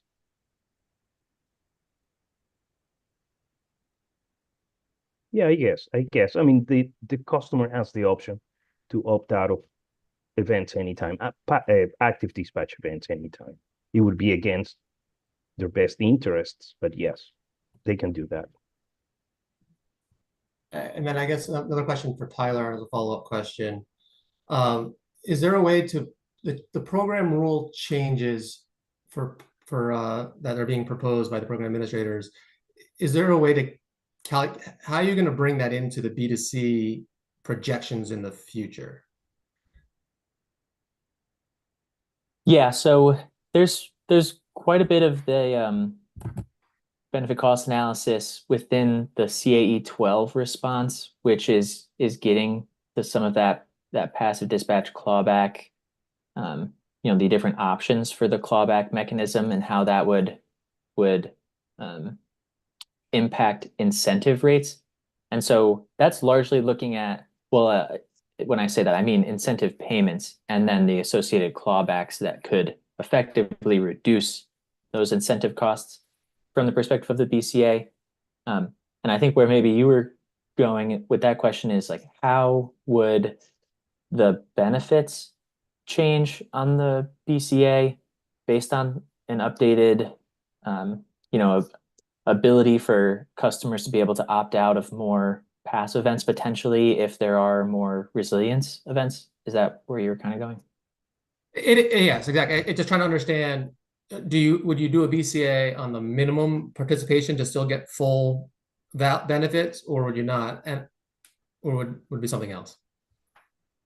Yeah, that's a good question. And I think, what we have been looking at as sort of like the BCA that's listed in the latest evaluation reports is assuming there is no clawback, so that customers are performing sufficiently to not have a clawback. I think that would certainly be something we'd have to look more closely at in the future, depending on how the ultimate clawback mechanism is instituted, and then also what we're seeing as far as performance for these first couple of seasons. I think that would certainly have to play into the cost side on the BCA. Yeah, certainly. And this is a question I'm trying to understand. Is the benefits, the large bulk of the benefits of the system really come from the active or passive? And what do you assume on the active days? So, yeah, so for, I'll say the vast majority of installed capacity that's assumed right now in the BCA is uncleared.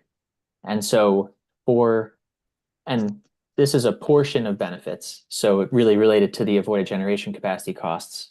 For the transmission and distribution capacity costs, those are, we assume that that's events are being called coincident with the system peak for those. But for the generation avoided costs, which the AESC defines, for uncleared capacity, there's this Appendix K that Synapse publishes that looks at the top hour in all 60 days of the summer. And each of those days provides a different level of value based on their analysis.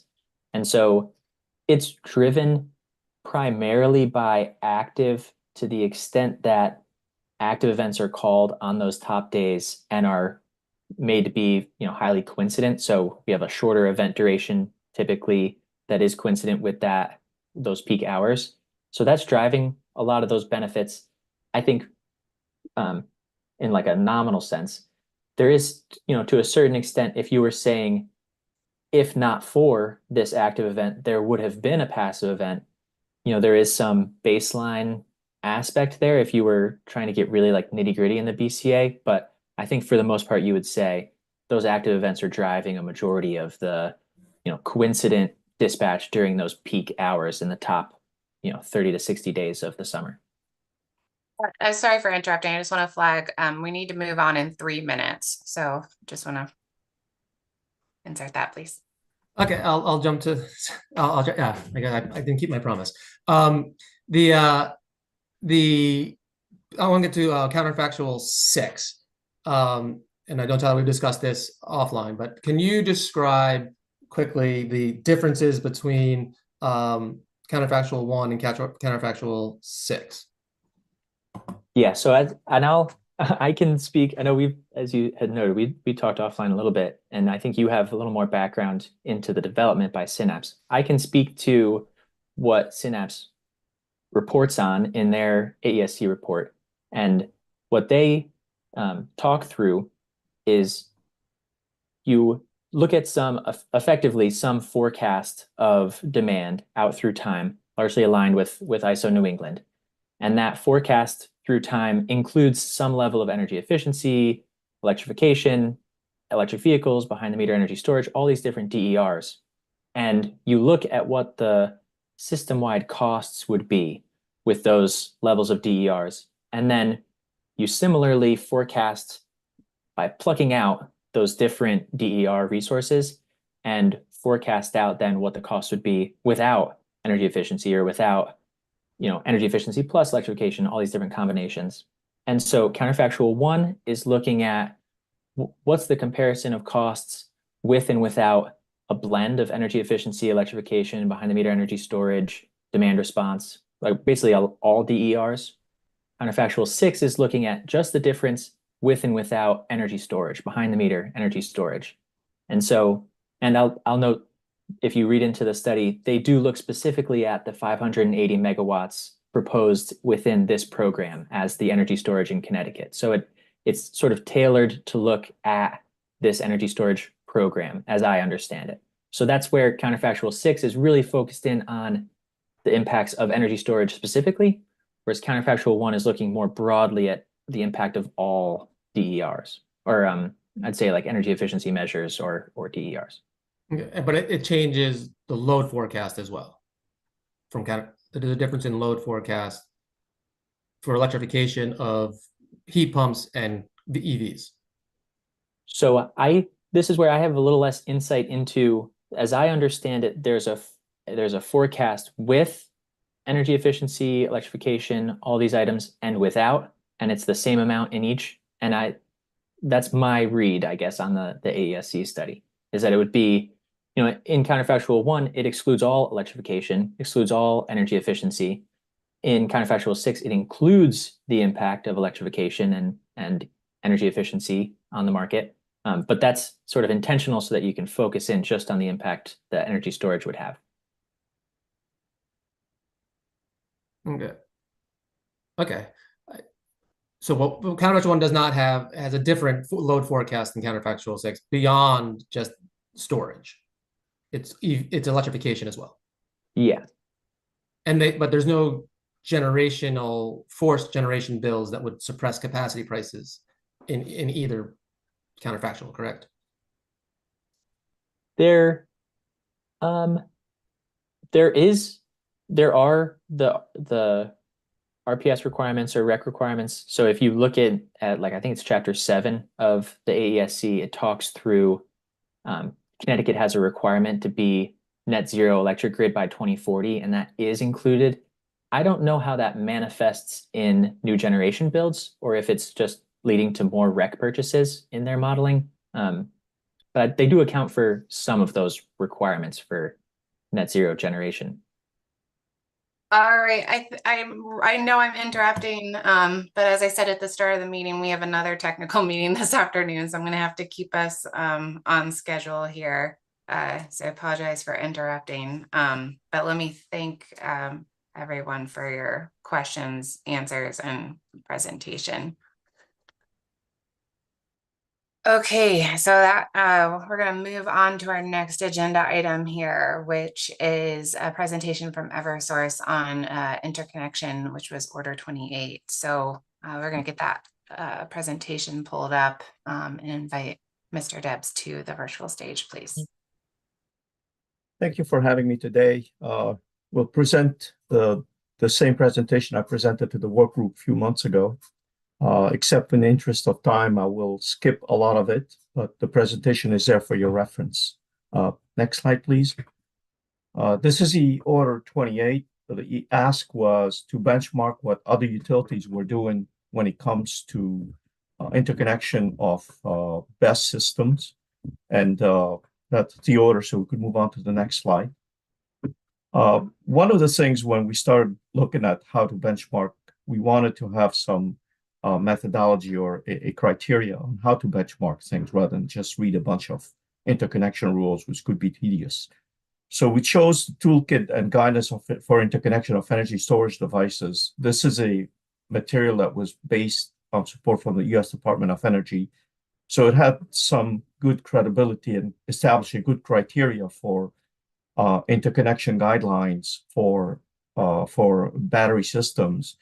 And that document was also circulated as part of the interconnection group work group. So the work group was familiar with it. So we used it as an interconnection guideline and criteria. Next slide, please. And the toolkit included 8 sections. This presentation has 4 slides for each section, but in the interest of time, we'll skip the tables that compares all the state we compared, but I'll go through each section very quickly so we could comply with the time requirement. Next slide.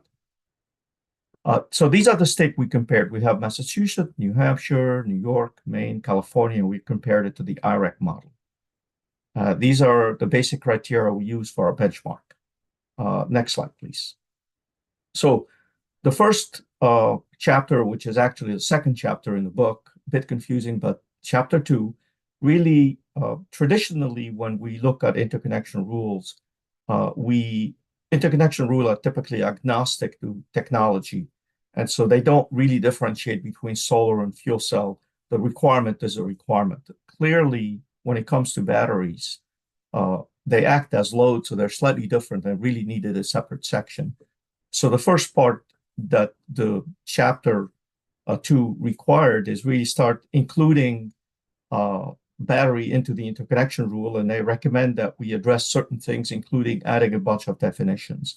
These are definitions that they recommend. Next slide. So this is the comparison. There's 8 such table. We'll skip that table, but you compare each states. So we could go to the next slide, please.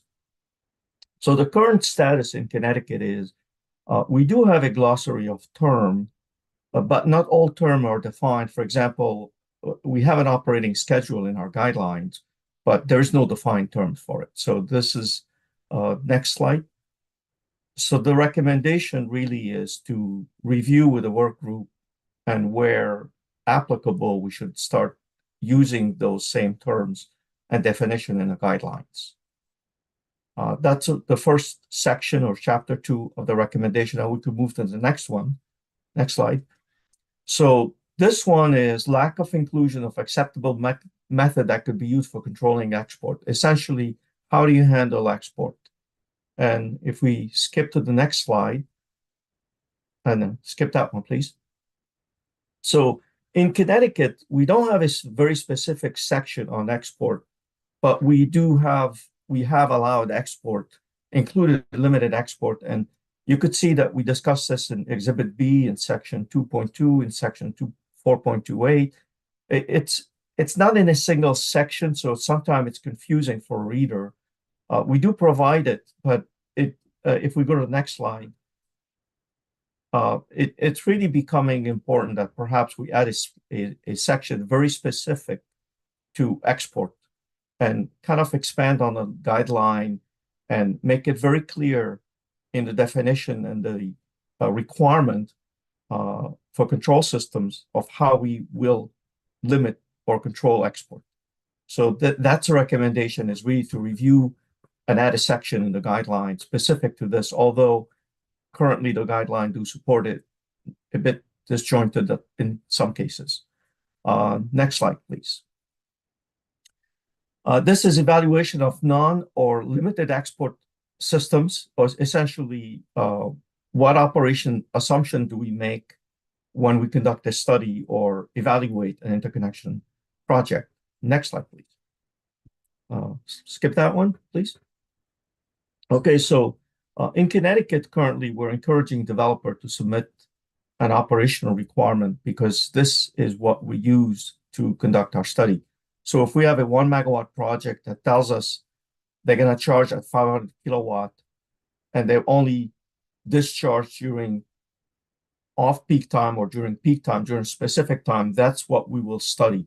So we will not study all cases where in some cases, some state will say, if you have a 1 megawatt project, we're going to assume it's going to charge at any time of the day and it's going to discharge any time of the day. In Connecticut, we don't do this. We do it based on the operational requirements. So if we go to the next slide, we need to review the proposed, there are a lot of changes in the document, including some FERC recommended changes. We need to review those changes, but we don't need to go through them at this meeting. Probably the most significant change is a consideration to increase a residential from 25 kilowatt to 50 kilowatt with a cap on the maximum export to 25 kilowatts. That's probably for residential project would be helpful. And that's the recommendation we have for the only recommendation we have based on our findings to improve residential project. Next slide, please. This is one that is not turned out to be not very important. Sometimes when you have a reverse power relay, there's some export that occurs, and some utilities had some concern about this. If you go to the next slide, next 2 slides. Right. We typically recommend that if you have a reverse power relay that you trip within 10%, within 5 to 10 seconds. When we conduct a study, we take that into consideration. So if we go to the next slide, in Connecticut, this has not been an issue. So there is no recommendation there since we don't see it as a problem as an EDC. Moving on to the next slide, please. Okay, so that's probably the most important one, is lack of information about the distribution system and improving grid transparency through the hosting capacity analysis. That's an important chapter. So if we go to the next 2 slides. Okay, so Eversource started using hosting capacity based on load flow analysis in December 2021. And unofficially, we've been looking at the hosting capacity value that is based on the load flow analysis rather than the 15%. We've had a lot of success with this. It's a lot faster than using the 15% rule. And the 15% rule is an estimate that was that screen was developed 20 years ago. And it was based on the fact that the data wasn't available. And now we're using actual load flow data and study report data, which is a lot more accurate. The second section that it recommends is to have a pre-application process. In Connecticut, we have a hosting capacity value. We also have an Eversource, a grid twin tool, which provide an estimated value of the cost for each interconnection. So we're open to suggestion. We are in the process of updating those tools to be completed in 2025. If there's information that developers need, they should let us know. We'll take them into consideration. But our position is, in Massachusetts, they charge $300 per application. It causes delays. We take the approach that we want to have a self-serve project so people could go out and validate a bunch of projects. It doesn't cost them a dime, and it's all data that's available online. Based on that criteria, we don't feel that a pre-application process is necessary in Connecticut. The next section is the consideration of flexible interconnections. Flexible interconnections are important. They're in the early stages of discussion in many states, but they would require significant investments to have a grid-type DERM system. So this is an important subject that needs to be discussed at the work group, but it's going to take a lot of investment, a number of years to implement accurately. But it is an important section. Now we can move on to the next one. So in here, we're saying the hosting capacity automation project is in process. We have worked with the Massachusetts folks to implement their hosting capacity value system upgrades and automation already for the past 2-3 months. We will roll up and start in January for Connecticut. Expectation is hopefully December, perhaps first quarter of 2026, but we are working on it. So if people have suggestions, we're open to them. Next slide, please.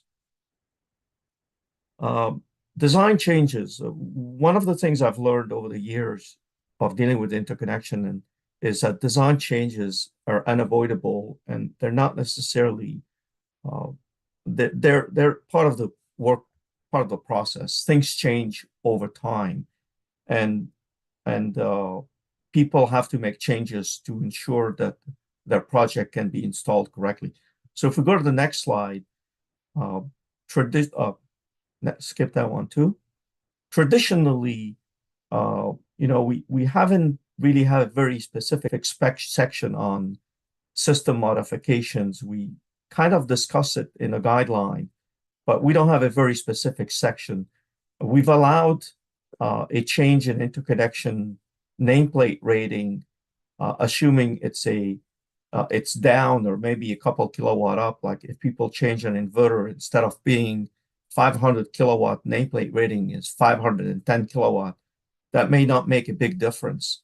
But anything beyond this could trigger a material change. And so the recommendation on the next slide is that to really clarify the language and add a section on system modification to provide more clarity and more guidance to this. Next section. The toolkit looked at different standards, including IEEE, IEEE C62, UL 1741. And if we go to the next slide, really the next one after that, really Connecticut guideline uses IEEE 1547 and UL 1741, which are really the two prevailing standards, meaning IEEE 1547 established the requirement and UL 1741 provides certification to equipment to comply with the requirements. So if we go to the next slide, in Connecticut, we updated the guideline in 2023, in December 2023. And the way the guidelines are written is that the IEEE 1547 and UL 1741 would apply to the latest revision. So if in 5 years there's a new revision of IEEE 1547 and UL 1741, at the time of when they apply for this, then that would be effective at that time. It's also fair to say that historically, Eversource and UI have issued notices, technical notices to people telling them that effective on that date, UL 1741, whatever the latest revision will be applicable. And so at this point, we have been using the revised guidelines since December 2023. I think it's appropriate to say that next time we meet at the work group, perhaps we could have a discussion on what lesson learned we have on the latest guideline and see if we could make improvement. But based on this document, there is no recommendations at this time for this section. Next slide, please. Okay, so this is another one, lack of defined rule for processing evaluation charge of discharge. That's again, when we did not consider very specific interconnection rules specific to battery, there were no charge or discharge schedule assigned to many of the interconnection rules. And if we go to the next slide, again, in 2003, in December 2023, I'm sorry, we updated the guideline with support from the work group and added a charge and discharge schedule.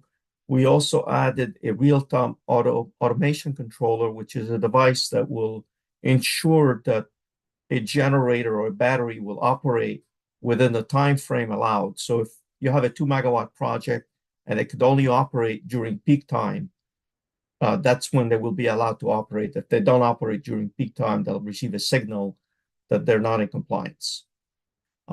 So again, if we go to the next slide, again, we have no recommendation because we've been using this document for about almost less than a year now. But again, we should meet with a work group and see if there's any lesson learned that we could improve on. Let's go to the next one. Okay, so in conclusion, these are the consideration we have, is to add definition to make sure that we are in compliance with the other states. We need to add a section on clarifying export and limited export. We need to clarify the requirement for upgrades. We need to review the FERC requirement. And we need to add language to facilitate future interconnection process in the use of hosting capacity maps. One of the discussions that took place during the initial presentation is, will this improve the speed at which the interconnection processes are done? And the answer is not directly. The only one that will improve the speed of an interconnection at this point is the application of technology and the use of the hosting capacity maps, which is important.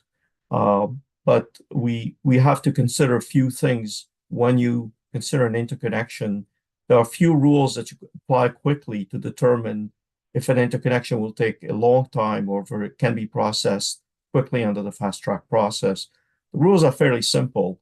We know that generator greater than 1 megawatt need to comply with ISO New England requirement and may require additional studies. And we know that these have added significant delays to project. So keeping your interconnection less than 1 megawatts or 1 megawatt or less is important. The second part is making sure that your hosting capacity maps are considered. So if you're putting a generator, make sure that you don't exceed the rating of the hosting capacity values. Otherwise, most likely you'll need a study. Most likely you'll need upgrade. The third one is if you're putting a generator behind a meter or a customer load, make sure that you don't exceed the rating of the transformer, the service transformer. And finally, for batteries, when you consider the charge and discharge rate of a battery, you also need to match this to the load to ensure that you don't create a problem at the substation. Some substations are overloaded. So if you charge and exceed the rating of the expected rating of the transformer or the customer load, peak load, you could run into some problems and require upgrades. So basically, those are the things that will help you expedite some of the interconnections. And last slide is Q&A.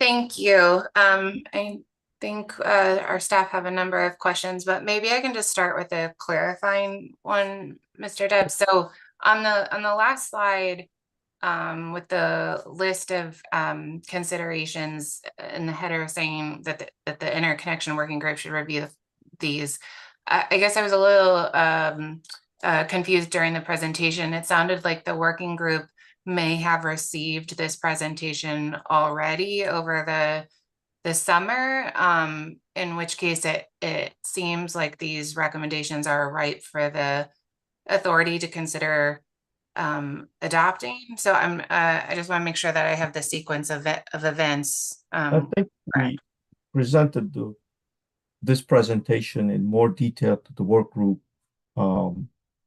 just before, a couple of weeks before it was due. So that was due on December 31st or August 1st, I forgot.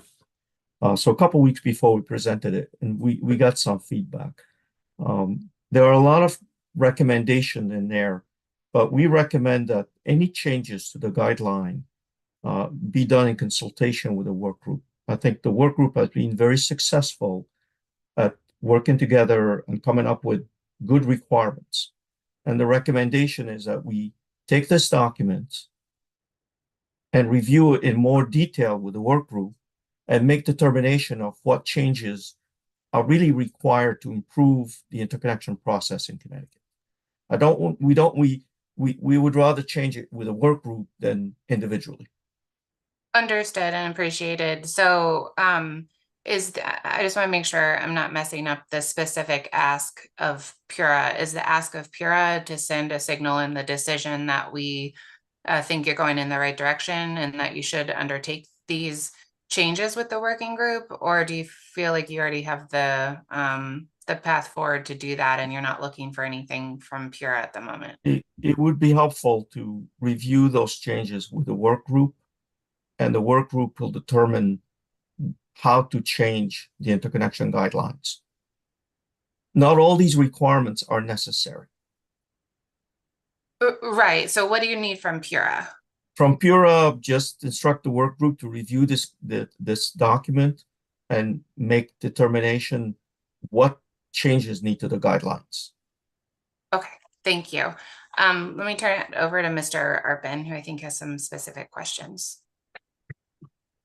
Thank you, Madam Chair, and I thank Mr. Debs for his presentation today. Could we please turn to slide 6?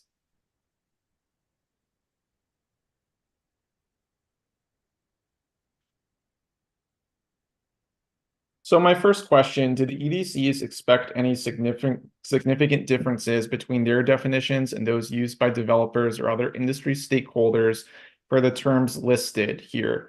If so, which definitions might differ, and how do the EDCs plan to reconcile any discrepancies between their definitions and those of developers? So if you take the first definition, distributed energy resource, DER, in the past, when we developed the guideline in 2004, we used generation, or DG, distributed generation. The term is still in the guideline. And today, everybody uses DER. It's a more modern term.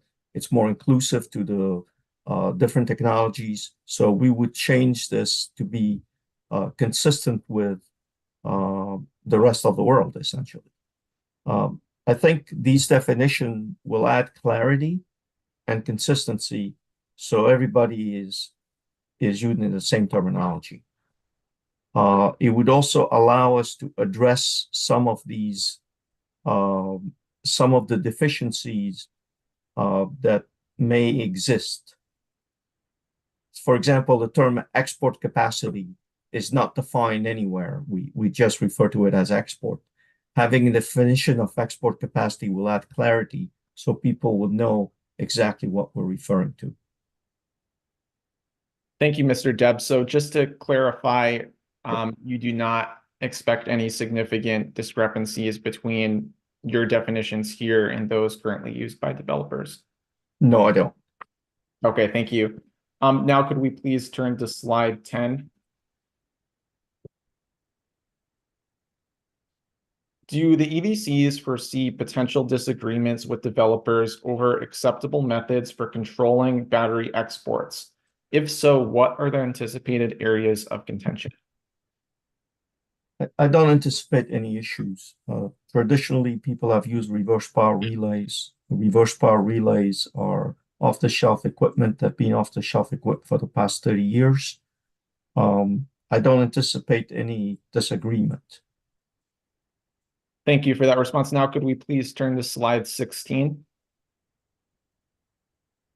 So my question here, have any storage interconnection applications included operational requirements for the EDCs to consider during their interconnection study? If so, how many applications have included these requirements? And if not, why might developers be omitting operational restrictions in their storage interconnection applications? So in December 2023, we added the requirements and the tables that tell them what is the charge and discharge rate in the guideline and the interconnection application. Unfortunately, to date, it hasn't been filled by any project. Part of the reason is most developers want to maximize their operation, and they don't want to submit a restriction right up front. So they want to understand what is the limitation of the distribution system before they commit to it. And so, although these are part of the interconnection application, very few have submitted that data. Thank you for that response. Now, could we please turn to slide 17? So to clarify here, if the level 1 track limit is increased from 25 kilowatts to 50 kilowatts, would this change apply to all residential interconnection applications or just residential storage interconnection applications? All residential application, regardless of technology. Okay, thank you. Now could we please turn to slide 18? Can the EDCs please provide more details on situations where inadvertent export might occur with energy storage devices? Right. So if you go to the next slide, I'll show you an example. One more, please. Okay, so when we require reverse power relay, the setting we tell them is, let's say we tell them you could only export 100 kilowatts. What happened when they export 105 kilowatts?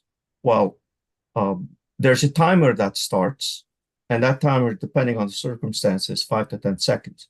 So if you're exporting 105 kilowatt, within 10 seconds, your generator will receive a signal either to reduce their load, their generation, or to trip. When we conduct a study, we take that into consideration, or in many cases, that value is so small that it's not really relevant, because the relay will pick it up and protect the system. So we're not concerned about that. Okay, thank you for that response. Now can we please turn to slide 25? So my question here, how will the automation of the hosting capacity maps affect the timelines for battery storage interconnection applications, if at all? Okay, so in my presentation, I gave a criteria, and a criteria would be understanding the hosting capacity value for exporting, but the hosting capacity automation project will also include load data.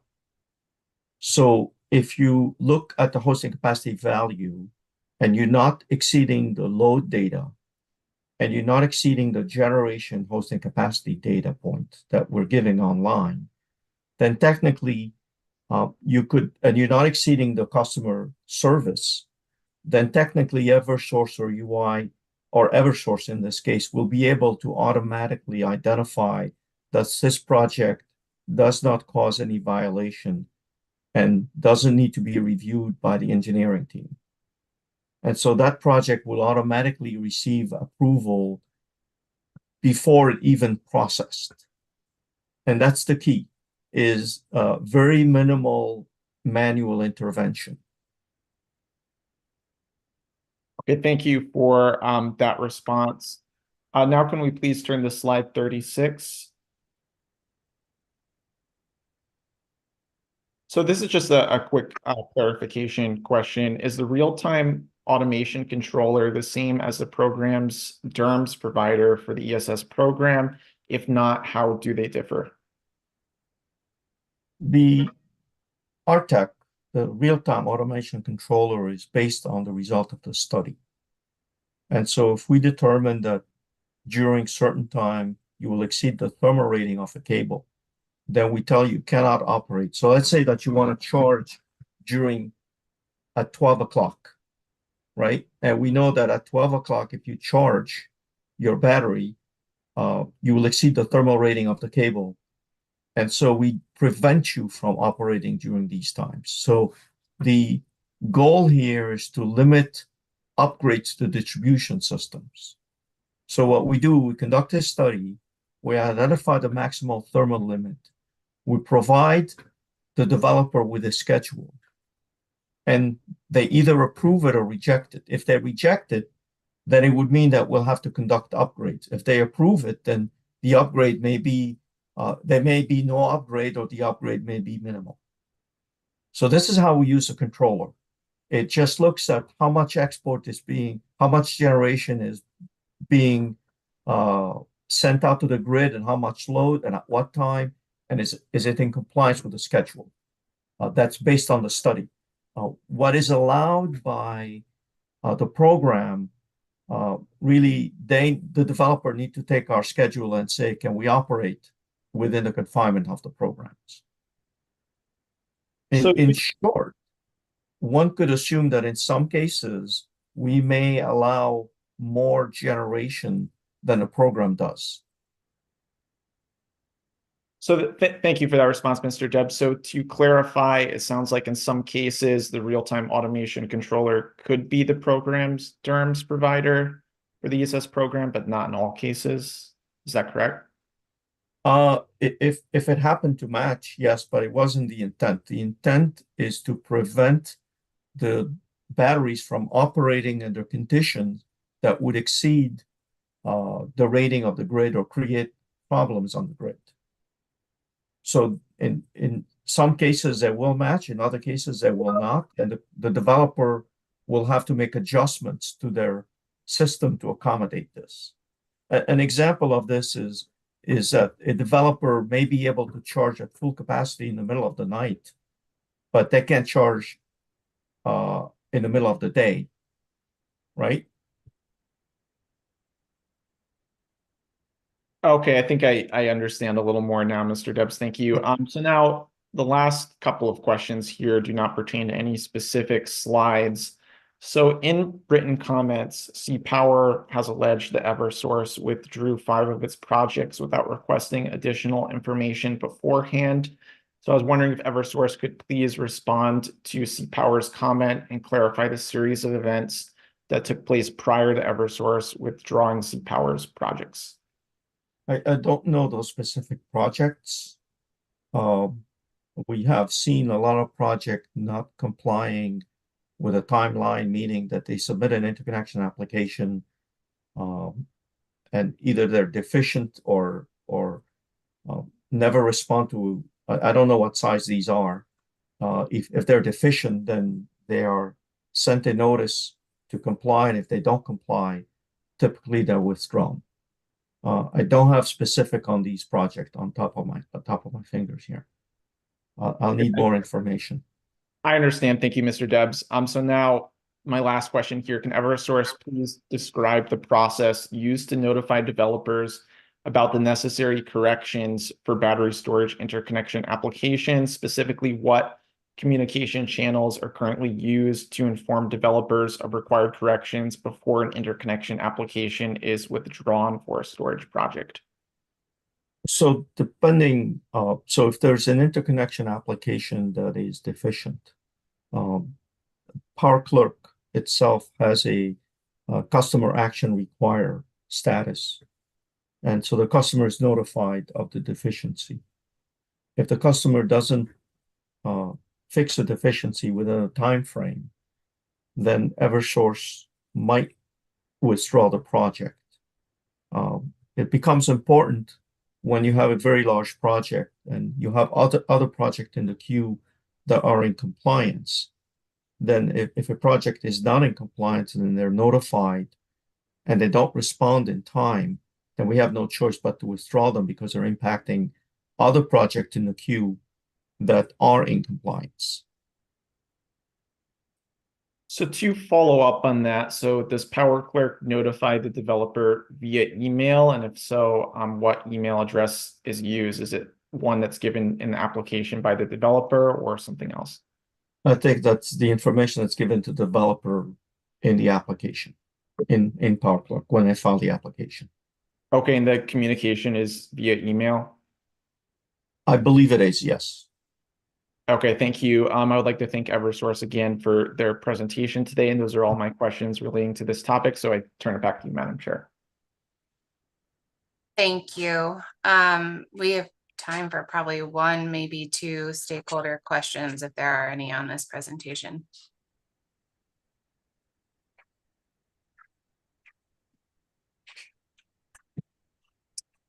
All right, if not, Mr. Debs, thank you for the presentation as well as for addressing our questions. Thank you. Thank you. We will move on. Our next three agenda items, we have received a file of presentations from three separate groups, and we do have some staff questions having reviewed those presentations. So if I could ask the first group from the team addressing solar and storage end of life considerations. I believe we have a group from Power Advisory. So if those individuals could make themselves available, and Mr. Arpin, I believe, is going to pose a few questions on our behalf. Yes, thank you, Madam Chair. So my first question to Power Advisory, and I'd just like to start by thanking Power Advisory and the Green Bank for their time putting the end of life working group together and putting the detailed proposal before the authority. So my first question, could Power Advisory please explain whether the segmentation of end of life policies could create confusion for developers working with both residential and commercial solar and battery systems? Why or why not? Good morning, everyone. Thanks for the question. We did receive some feedback that there was a possibility that some installers, I think perhaps more so than developers, might encounter confusion if they had some responsibility for removing this equipment at end of life. But from the perspective of a developer, to speak to your question specifically, we don't think that that's especially likely. I don't believe that that was specific feedback that we received. The materials are handled quite differently at end of life. And insofar as in our recommendations, we haven't really gone as far as specifying who specifically would be responsible for the actual physical removal of the equipment. And therefore, I think that likely would be the source of any confusion if I'm inferring correctly from your question. So no, we don't think that would be a major issue at this point. Keeping in mind, as we've noted throughout the recommendations, that there are many details still to be worked out. Thank you. I appreciate that response. So my next question, to clarify, have any jurisdictions implemented an extended producer responsibility framework for stationary battery recycling as Power Advisory recommends? And if so, how has the EPR framework performed in those jurisdictions to date? So at this point, I mean, across the country, it's quite, we're in quite early stages of recycling of this sort of equipment. So it's really too soon to say how this has performed specifically with respect to stationary batteries. In fact, I think that there were really no jurisdictions that had fully implemented this type of policy. So it's hard to draw lessons from other jurisdictions from the kind of the full course of implementation. So Connecticut would, in many respects, be a leader in developing these policies. Thank you for that response. So now my next question, how would an EPR framework be enforced if the battery producer goes out of business after selling the battery to the customer? Sure. And sorry, just to add on to the previous question, I mean, we do have some experience of EV batteries. That wasn't specifically what you were asking about, but the scope of work for this project, I just wanted to be clear, focused on stationary battery storage, but there are other jurisdictions that have looked at electric vehicle, or what are sometimes called traction batteries. And so, for example, New Jersey, as we pointed out in our report, has developed policy in that respect. But again, that was mostly out of scope for our project. So to follow up on that real quick, so how has New Jersey's EPR framework worked so far? Is it still fairly new? It is indeed still fairly new, and we were fortunate to be able to speak to folks from New Jersey in as part of the research for this project. They're still in quite an early phase, so beginning really only next year, to our understanding, EV battery producers will be required to file plans for battery recycling. So again, these policies are still in an early phase of development across pretty much the whole country, with some states being a little bit more advanced, but from a battery perspective, it's still quite early.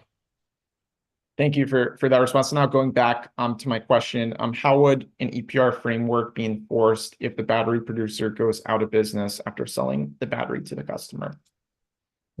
That's a good question, and I think that is the answer to that is really not something that we're able to answer at this point. It's sort of out of scope of our immediate research, insofar as that is a fairly detailed implementation consideration. We would suggest that EPR frameworks exist for other technologies already, and perhaps reference could be made to how those work. That being said, one consideration that has been raised in our research was, given the possibly very long lifespan of these products, there may be additional thought that needs to be given to how that would work. So I acknowledge your point there, and maybe I'll ask my colleagues if they have anything further that they wanted to add on that. No, I think you covered it, Avi, and also want to reiterate it. One of the recommendations that's put forth is actually continuing the working group. So this, among some of the other aspects of fleshing out the specific implementation aspects, would hopefully be covered there. I know that as part of our research, we are working very closely with the Deep Waste Management team, and they had a lot of examples to cite from the e-waste policy that's in place in the state. My understanding from that policy, an EPR policy, is that if the electronics manufacturer is no longer in business, there is a plan for sort of the collection and processing of those materials that is shared among the existing producers. Thank you for that response. So to clarify, Ms. Harari, do you know if Deep's current plan, would that mean that the cost would be recovered through all the existing producers if one goes out of business, or were you referring to something else? We'd have to ask the Deep team specifically, but yes, Mr. Arpin, that is my general understanding, is that the cost is shared. It is a relatively minor portion of the costs in the e-waste program. Thank you. So now my next question, does offtake demand for used stationary batteries at end of life currently exist? And if not, when is it expected to exist? Sorry, I want to make sure I understood you. Does demand currently exist for used batteries for recycling purposes, or do you mean Yes. for repurposing in other ways? Either or. To our understanding, yes, the manufacturers in particular are quite keen to recover batteries and recycle them for future use, given the value, based on current commodity prices, the value of the materials contained within those batteries. The manufacturers and indeed other parties, to our understanding, recyclers, are quite eager to recover batteries. Thank you. So to follow up on that, does the current offtake demand, would that be able to meet expected offtake supply, or is there a mismatch there? I don't know if we have looked at that specifically, actually. Rakesh or Sarah, Our understanding is that they sort of take what they can get at this point.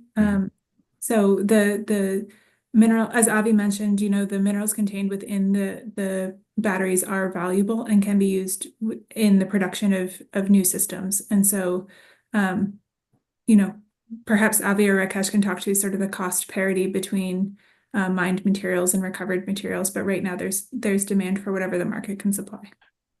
I would say just in general, my perception would be, given that this is a fairly new technology, large stationary batteries of the kind that we looked at, there is likely to be greater demand for new battery production than there are batteries at end of life already. Right. At this point in time. I mean, these are technologies that are really just being deployed in the marketplace now or within the last, number of years, decade perhaps, if that. And so end of life is many years down the road for most of these technologies. So there is a growing market, but I think our understanding is that the demand for battery, stationary battery storage is likely to be served, at least for the foreseeable future, largely by new manufactured product. And I'll say that I know that we are in the ESS technical meeting, and we submitted a document that contains solar and storage. It's a very different story for solar, which is why the recommendations are different between the two technologies. Thank you for that response. So my next question, if Deep is still on the call, this question is directed to Deep. So Power Advisory proposed that Deep continue the work of the end of life working group.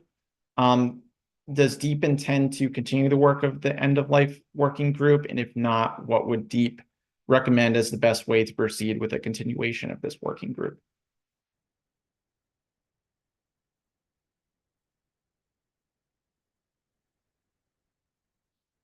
And again, that's directed to Deep if they're still available on the call. It looks like he may have dropped off. So Ms. Harari, or if you all know the answer to that, otherwise we can pose that question in a different form.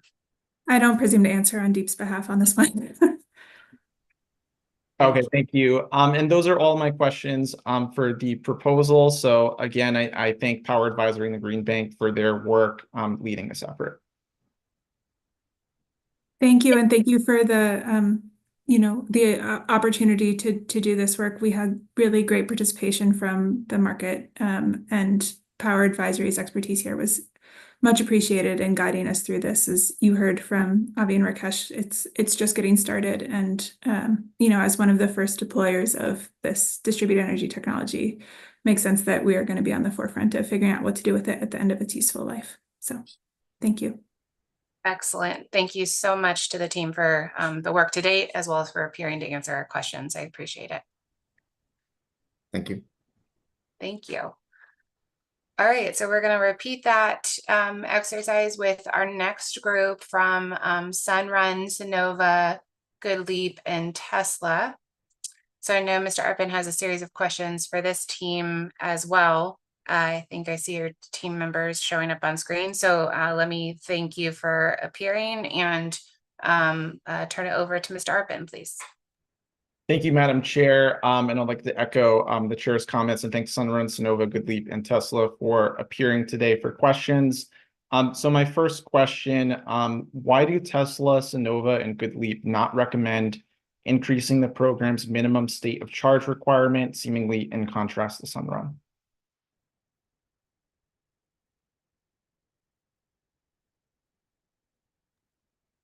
I can take that first. It's not that we disagree. That was just not a proposal that Goodleap had vetted internally and one that we are ready to commit to. For Tesla, we are commenting mainly as a direct installer of systems, and Tesla installs our own Tesla systems and only our own Tesla Powerwall systems, unlike other installers that install a variety of batteries. And so for us and for our Powerwall, we were okay with the minimum state of charge as required by the program. But as noted, some other installers have different interests because they install a variety of batteries that might have different requirements. But I can't really speak on behalf of Sunrun. But we did not feel like that was needed for us. And for Sonova, I'll echo Goodleap. It wasn't necessarily an objection to it, but it was just not something that was internally looked at. So, and I also just want to echo, we're not opposed to it also. Okay, thank you for those responses. Now, my next question is directed to Sunrun specifically. Why would a 20% minimum state of charge not be sufficient to keep the battery operational and to meet customer satisfaction? Yeah, thanks for the question. 20% is the minimum amount that of charge you need in the battery to ensure that it remains operational. And I could imagine a case where there are dispatch events, passive dispatch events, and the battery goes all the way down to 20%. And if at that time the grid loses power, the customer wouldn't have backup at all.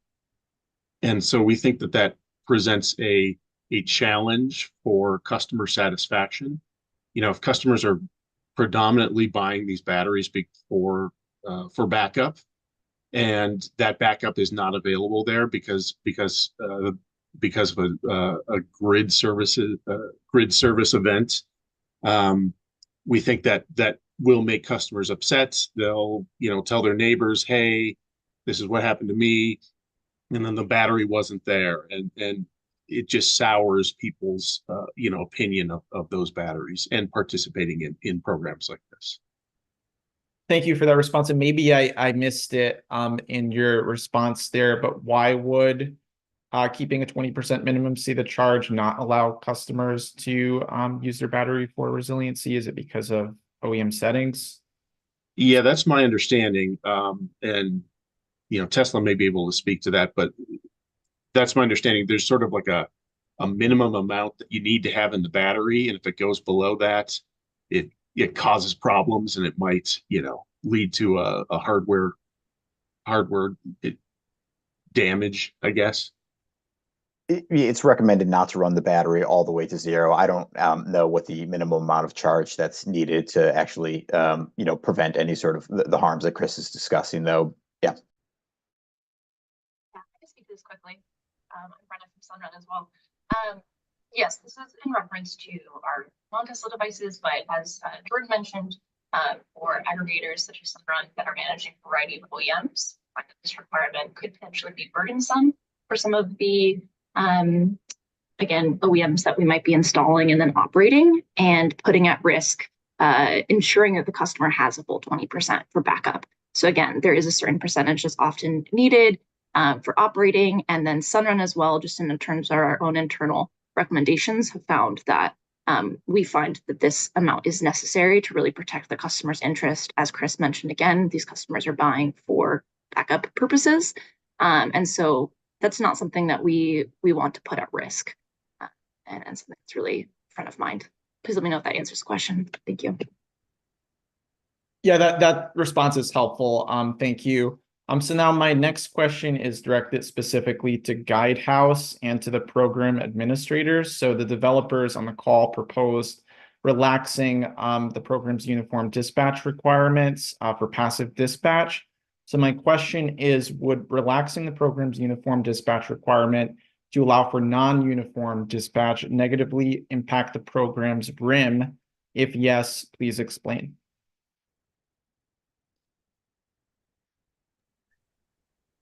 Yeah, so this is Tyler Only from Guidehouse. it the uniformity requirement is there to sort of maximize coincidence, I'd say, with the peak output. It's a bigger issue, let's say if it was in a 5-hour passive dispatch event and the battery dispatched its energy just in the first 2 hours, all of its available energy, and then didn't dispatch in the next 3 hours. And if that peak hour had occurred in that final 3-hour window, then there would have been no dispatch. And so setting the window to try to evenly hit any hour within that window, and then not being able to do that would minimize some of the benefits. I think one of the things that we had talked about, I think in the last hearing or maybe before that, was maybe shortening that passive dispatch window to 3 hours, because we were seeing that the peaks usually occurred within that same 3-hour window, which may alleviate some of that uniformity requirement. And then as far as the depth of discharge, if you're doing it over that uniform window, that obviously has a directly proportional impact. The less amount of battery you're dispatching, the more or the lower the peak reduction would be, and then the less benefits you'd get. And because the upfront incentive is paid out on the full nameplate size of the battery and the kilowatt hour rating of the battery, that's where you'd see, as if you have like a higher and higher reserve margin that you're maintaining, you'd see benefits go down, but sort of the same total costs, because the incentives are paid on that nameplate. So yeah, does that answer the question? I think that helps answer the question, Mr. Olney. So just to elaborate a little more, so if the passive dispatch window were reduced to 3 hours and the program's uniform dispatch requirements were, say, relaxed a little, the RIM impacts would not be as significant because the passive dispatch window is shorter. Is that understanding correct? That's right as well. Yeah. Okay. Thank you. So now my last question here is directed to Tesla, Sunrun, GoodLeap, and Sonova individually. So I was wondering if each developer could please elaborate on what it would take to get them to participate in the passive dispatch portion of the ESS program. And specifically, I was wondering if each OEM could highlight of the issues identified which should be prioritized to facilitate their participation in the passive dispatch portion of the program.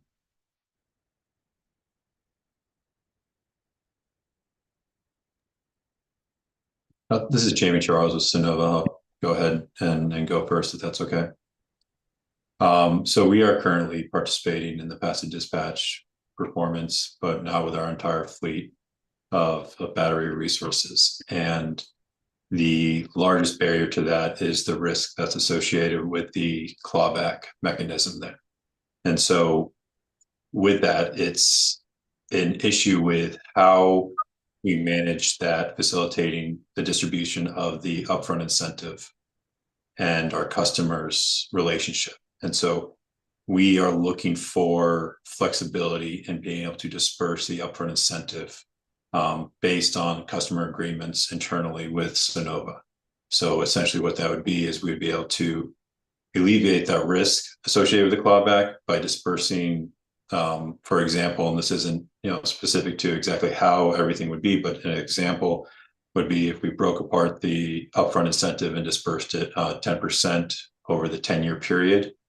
That way the risk associated with the clawback mechanism would not be there. And so that way we'd be able to participate in our entire fleet of batteries. So what we're looking for is having some flexibility, still having that money being allotted to the customers, but having the risk with the clawback reduced by kind of having that money there with a issue of performance. Then we'd be able to meet that with the incentive level.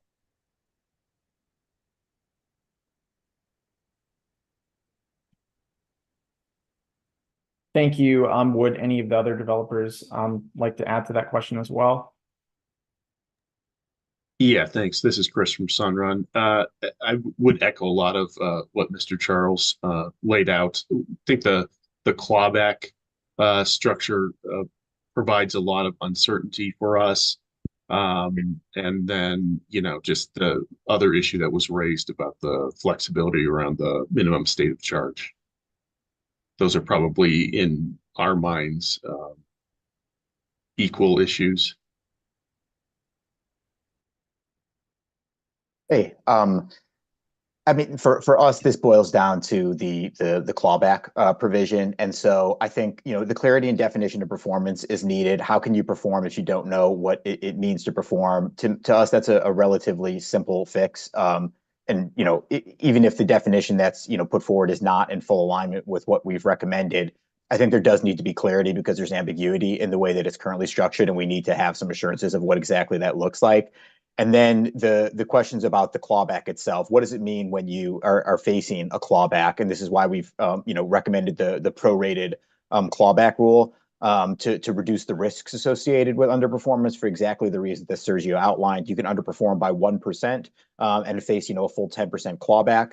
And then a decrease in the annual performance requirement. I think there are a number of ways to accomplish that. We've recommended one, and we've recommended reasons why we think that that's appropriate, including very high rims that Guidehouse found under the counterfactual 6, and I think they recommended increasing the incentive based off of that. Another way to do that, would be instead to just reduce the participation requirement. It would achieve a similar aim there, and raising the incentive actually could be counterproductive if you also keep a performance level at a level that is unattainable, because you're facing a greater financial risk in the future in terms of a clawback. And so doing one without the other doesn't necessarily make sense. So it's all related to the clawback, clarifying what performance means, reducing the risk associated with non-performance, both through the prorated clawback and then decreasing some sort of performance threshold. The one thing that I want to note is that I know that Tesla submitted comments earlier and then submitted comments as part of this group, and there may be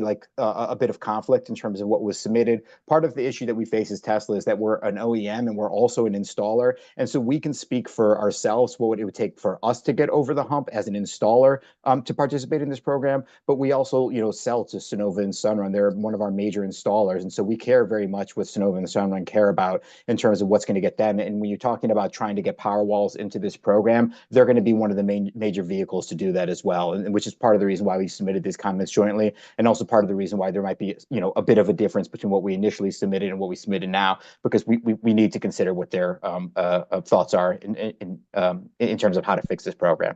Thanks so much. And I will quickly chime in. Just to clarify, GoodLeap is a provider aggregator, not an OEM or developer. And then I will just echo the sentiments provided by Sunnova, Sunrun, and Tesla. This is about creating positive consumer experiences and reducing that performance threshold and reducing the owner's clawback provisions that would provide those more positive consumer experiences and probably increase participation as well. Thank you for those responses, and thanks for joining the technical meeting today. And those are all my questions, so I turn it back to you, Madam Chair. Thank you. And I think we had one more question from Ms. Charles on Pure Staff.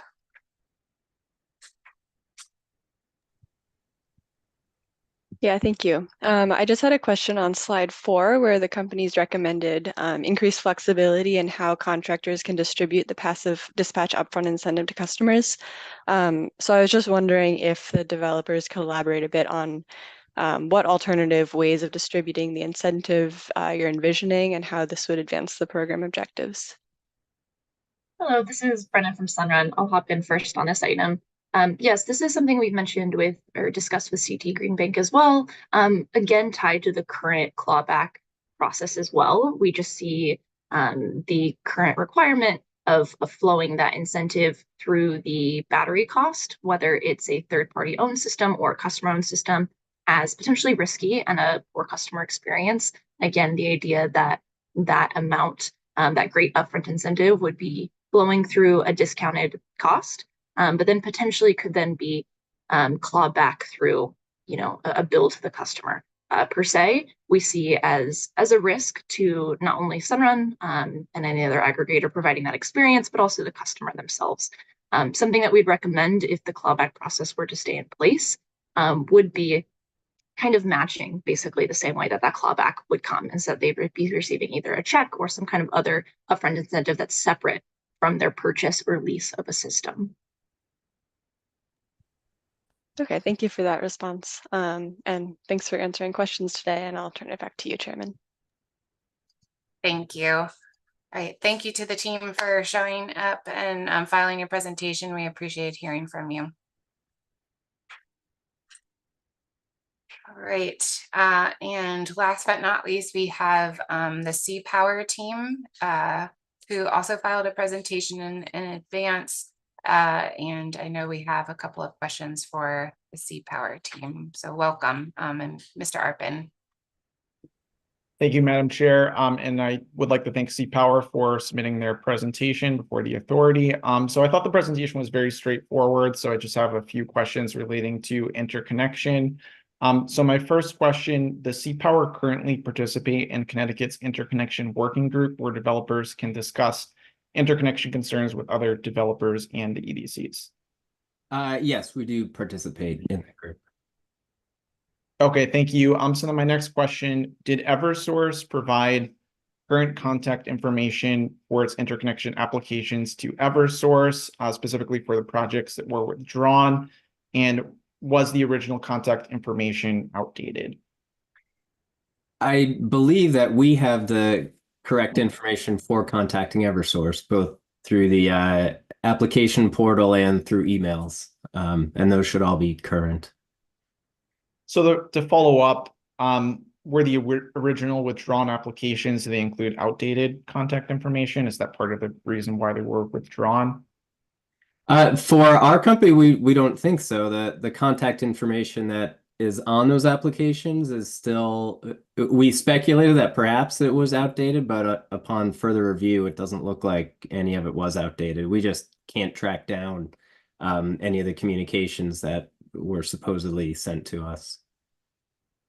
Okay, thank you. So now my last question here. So C-Power proposed redundant communication pathways for the interconnection process to prevent projects from being withdrawn. So I was wondering if C-Power could please provide more details on what these redundant communication pathways would look like in the interconnection process for storage applications. Sure. Just some ideas. There is the application portal, and I think certain activities on that portal are supposed to trigger emails. So our team does log into the portal and look for updates on kind of a proactive basis. Just in case we don't receive those emails. I think having those emails automatically triggered is good, but it didn't seem to work in this case. So maybe a separate email for an action like withdrawing an interconnection application, which is pretty significant, from our perspective. An email directly to our team. We frequently have direct email conversations with the utility folks. So a separate email to us directly may have been helpful. Phone call, there are other ways to contact us. I think just some kind of acknowledgement from the developer side for an action like fully withdrawing an application where pretty significant resources have been spent would be very helpful. So those are just some ideas, but frankly, I think the report that was generated as part of this proceeding, I believe, that listed out the connection applications and the current status and some of the notes related to those was really helpful for us. So some kind of periodic reporting, out to some, quote unquote public venue, that was really helpful. So maybe that's another option. Thank you for that response. I'd like to thank C-Power again for appearing today, and those are all my questions. So I turn it back to you, Madam Chair. Thank you. And Mr. Hamill, thank you for being here. I appreciate the presentation and answering our questions. Thank you. Thank you. Okay, so that brings us to the end of our agenda. We did want to pause and see if there are any stakeholders who did not have a chance to provide a public comment yet on a matter that was discussed today. So I will pause, and if there's anyone who did not have an opportunity to be heard today, I'd invite you to get into the queue by using the raise hand function at the bottom of the screen. So I'll pause here and see if anyone wants to weigh in further.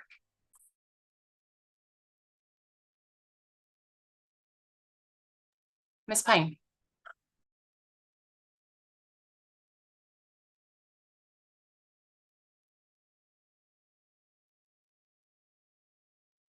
Oh, Ms. Pine, you're on mute.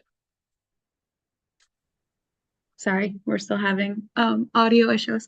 I know we're running pretty close to time, so I just didn't want to take up too much time, but I did just want to clarify or confirm something that was shared in the interconnection presentation from Mr. Debs. Is it safe to assume that projects, at least on the commercial side, or perhaps projects in general, if they're falling under 1 megawatt, that they won't be put into an ISO queue to be looked into? So will those projects have a speedier time frame than the larger projects? And then if so, is that the only thing that would hold them up? So we could assume that projects that fall under that 1 megawatt essentially will just have a normal time frame. And if so, do we have an estimate on what that time frame typically looks like? So projects greater than 1 megawatt need to comply with the ISO New England requirements. Project 1 megawatt or less do not. The timeframes associated with an interconnection project that fall under 1 megawatts fall under the fast track process. So under the fast track process, we'll conduct a screen, determine if this project needs a study or not. And if it doesn't need a study, then you'll receive an interconnection application. The timeline for the screens are 15 days. I know there are some delays associated with the service changes and modification, but the screen that is identifying the guideline is 15 business days from a complete application.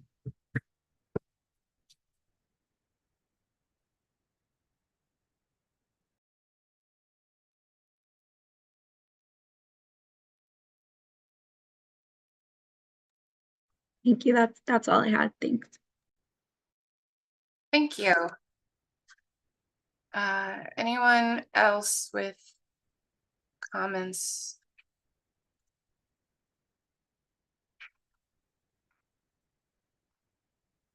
Comments or questions? Okay.